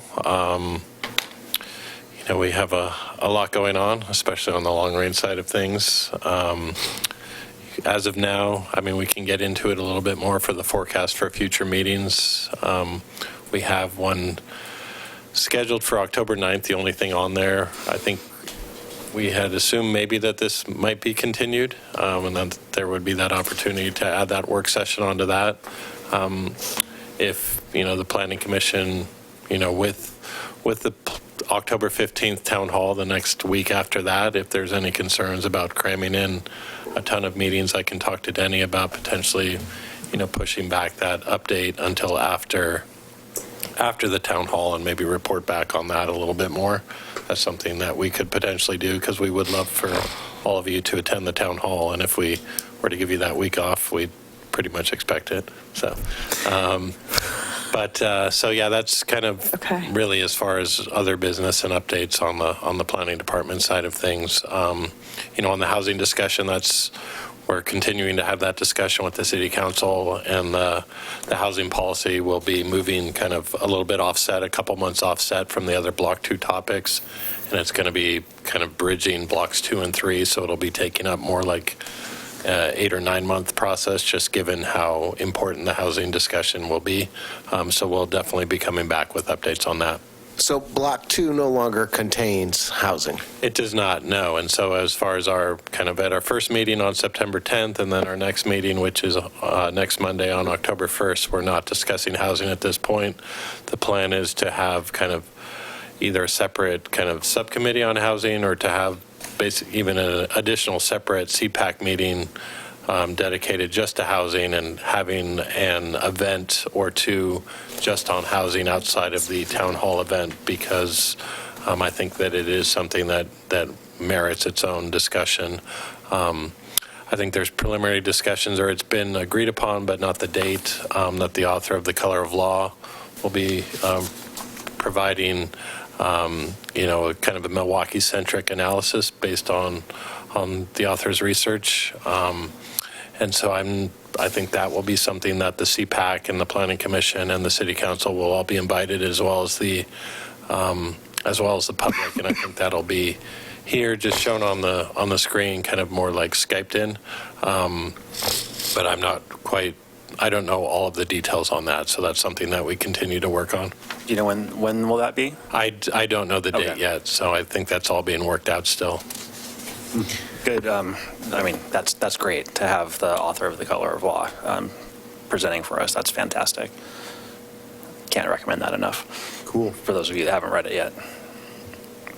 It's good. So one of my concerns is this habitat conservation area, what I call a debacle and non-scientific research, but yet we still allow, even if it is actually proven, we still allow it to be destroyed. So does any of this block actually cover any of that?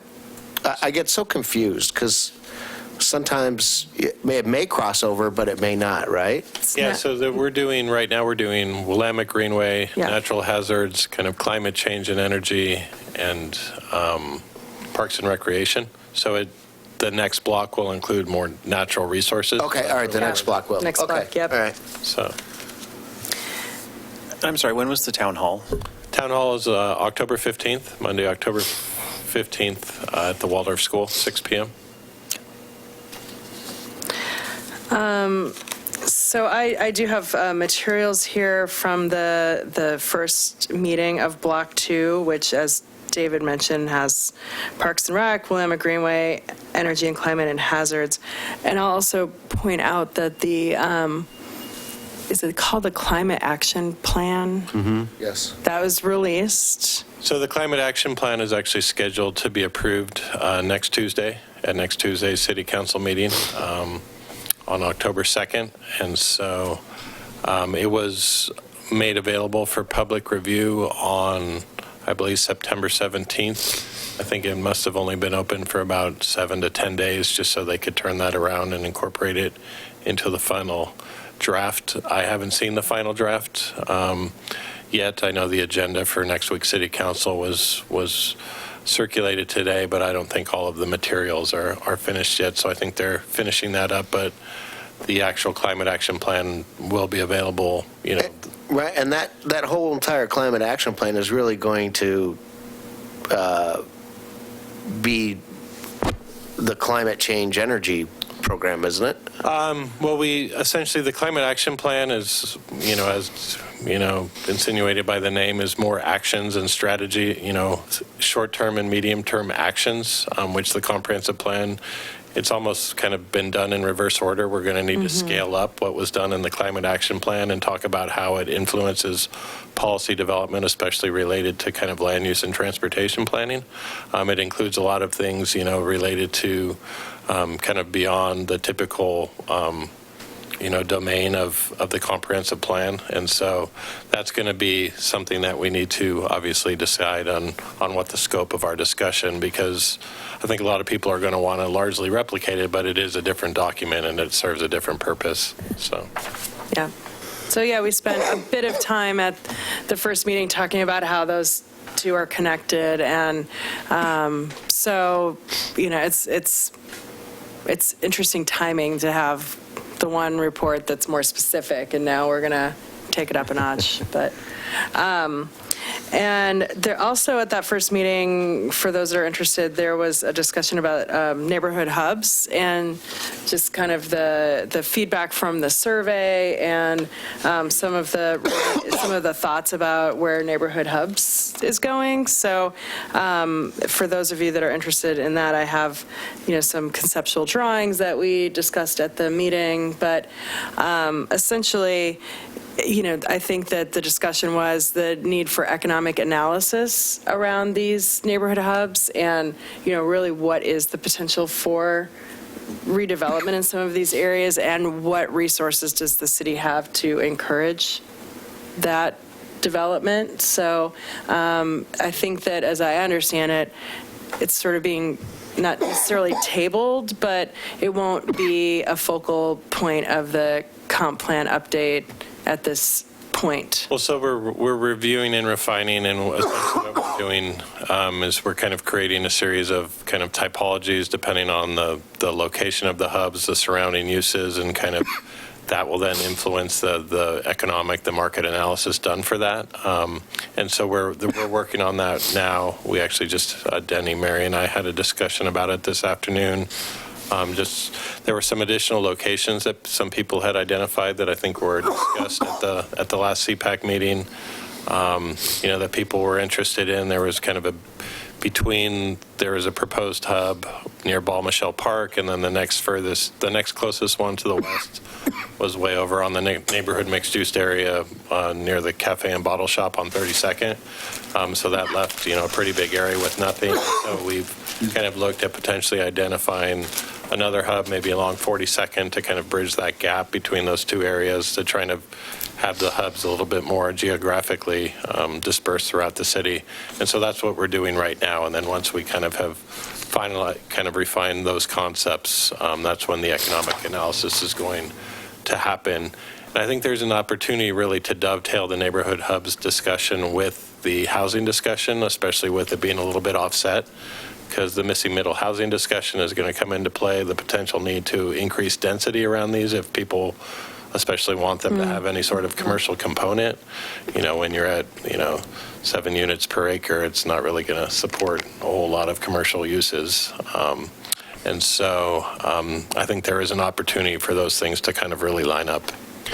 Could that mean then, because I took the survey and I differentiated how we do place-making aspects of the hubs with connections and access and improvements particularly, wouldn't the connections and access stuff have to then follow what type of prioritization and analysis that would come out of the place? And then are we set up so that we would then be able to do a type of prioritization of and so the economic those associated investments? Yeah, and the economic analysis, factors in, will factor in needed infrastructure improvements, connectivity, things along those lines. What's included in the different phases of the SAFE program. Are there areas that are more primed for this because they're going to be seeing sidewalks and other improvements go in? Are they on the SSMP list?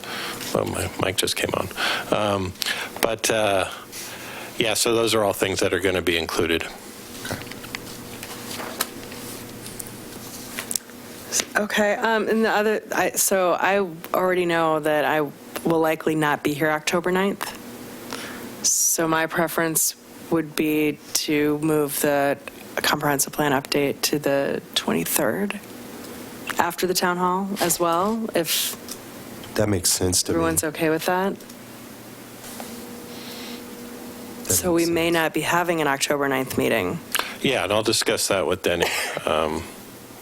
I may stop by the Aladdin after this to go dance it up with him for a little bit, but probably not. Wait, what? He's at a concert tonight. Oh. It's his birthday tomorrow, so we gave him the night off. Isn't that the Beatles versus the Stones or something? Is that tonight? No, it's Ukrainian funky folk music. So All right. Hopefully he's wearing Oh, I his think I later saw that band at Pickathon. they were at Pickathon. Yeah, okay, well, that's interesting. Okay. So When is the Commissioner, next CPAC meeting? I know you already said. October 1st. It's on Monday, so we had a really quick turnaround Yep. on this one, just because we want to get back to that first Monday of the month. So it's during the Design and Landmark Committee meeting? Oh, it is, yeah, so that was, we may need to revisit that first Monday of the month then, so. It's been difficult to, just because of the, community representation, trying to avoid all of the NDA meetings and avoid planning commission and city council, we're left with kind of very few dates to try to squeeze this in. And so, we can further discuss that offline. Just keep me posted if you will. Yeah. Sure. Okay. Anyone else have any updates on anything that's going on? Okay, so I've asked to gone paperless, and one of the reasons is that I hate getting a packet that costs $8.10 in the frickin' mail. So that's $48 right here, right?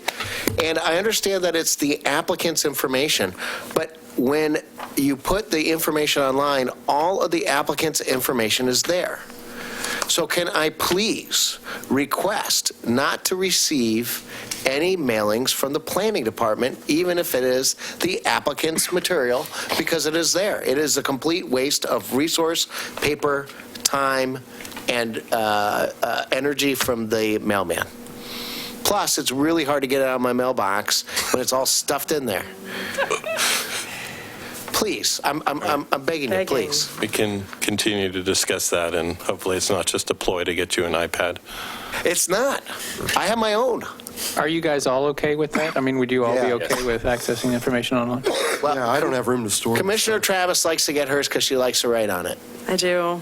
I I get do it. like to get it. So is it the mailing of it to you? I mean, because until we Even get if you drive your Subaru to my house, it still bothers me. Sorry, let me clarify. I mean, is it the sending you a hard copy in advance? Yes. Because until you have a Surface or iPad type thing, when you're in the hearing, does it feel like you actually need to have the material in front of you? Because, I mean, should we at least provide it for you at the meeting itself physically, but not mail it out in advance?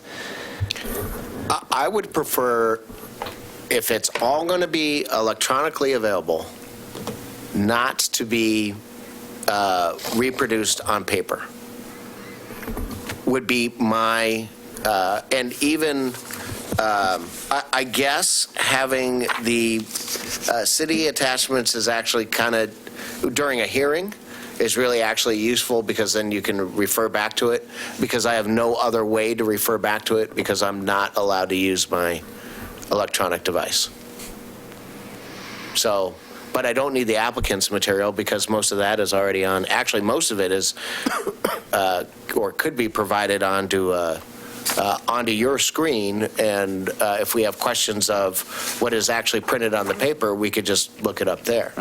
We may just have to take that under advisement with Denny and see how we can, what makes sense. Because I think we're open to that. It's just trying to figure out, making sure that you're in a position so that if you need material, you can look at it. And on the one hand, if it's all focused on one screen, if you want to look at one thing and you want to look at another thing at the same time, you're waiting to get the screen. But What of that material that we receive does the applicant produce on their own as part of the requirements for submittal?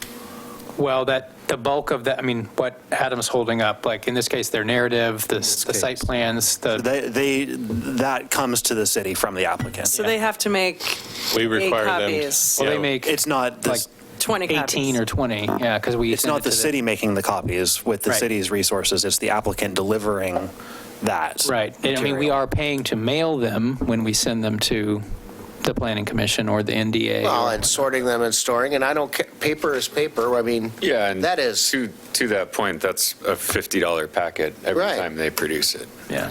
I mean, it's just a huge waste of resources. So understanding that the applicant is required to produce these materials according to the current requirements, having them available for us here makes sense because we're requiring the applicant to go through the trouble of producing those materials for our consumption. So as long as that's the requirement, then having the material here makes sense to me for us to look at. But it sounds like leading up to your review, I mean, other than Chair Travis, others would be comfortable. Commissioner Burns also likes the written material. Right. When, In advance. when the mailing shows up, it's a clue to me to go look at the website Yeah. and read the PDFs. So, I mean, that's, Well, and I could probably do that from, based on receiving an email or just seeing the agenda, that the application is coming up. I don't necessarily obviously need to receive the material in the mail as the reminder, but that's effectively how it happened this time was I saw the mailing, it was like, oh, okay, and I grabbed my iPad and pulled down the PDFs and read through the material. And I would assume at some point we're going to, similar to the way that the city council has, transitioned that way, that we would, and that would obviously impact what we require of the applicant as far as the number of copies that they make. And, if they have to produce fewer at lesser financial cost and at, with better sustainability, that's obviously. Then you could Multiple raise benefits. your rates on your variance stuff. It's all coming together. Right? Yeah. You just say, hey, look, we just saved you $400. We're only going to charge you an extra $200. If See? only Greg was in charge. Going to have to reopen union was kidding. negotiations and talk about that COLA again. And I hope that is part of the climate action discussion, the amount of paper reduction that this city could do and take advantage of the electronic print. Okay, noted. All right, anything else? There you go. Did you guys talk about or note the October 16th joint session with City Council? It's the annual update to City Council happening at their meeting on October Wait, 16th. what? Well, we No. just wanted David just gave us a week off from October 15th. I didn't know about that. That was sneaky. Here's the deal, though. It's kind of part of their work session time, so it's 4 p.m. on Tuesday, the 16th. I think Oh. the encouragement is that someone from the Planning Commission be there to represent. So maybe Denny can communicate with you guys about that. I can generally be there on a Tuesday at 4 o'clock. So the DLC is doing it at 4:30 as well. So it's Oh, well, if you can, I'll tell you what. My wife would be extremely happy if we did not have a meeting on the 9th. And to sacrifice that meeting, I will be there on the 16th as a representative of the Planning Commission. And if I'm out of there by 4:30, that will make my wife extremely happy. Great, and we know that she's watching. Yes, she So is watching. that's- I'm you just drive trying to a get brownie hard points. bargain, So Commissioner. she's when I look at the YouTube video and it shows 2, me plus one other person, she's the other person. Yeah. So I cannot be there on the 16th, but comfortable if Commissioner Hemer is there and if others are able to join. But just send us out that information because I missed that somehow. Okay, thank you. It wasn't on our forecast for Really future wasn't. meetings. Wasn't on there. David. I don't deal No. with that stuff. Sheesh. Blame Denny, man. He's not here. Oh, and his birthday. Got to go. Okay, I will entertain a motion to adjourn. Motion to adjourn? Second. All those in favor? Aye. Okay, adjourned. Thank you. Thanks all. Thank you, guys.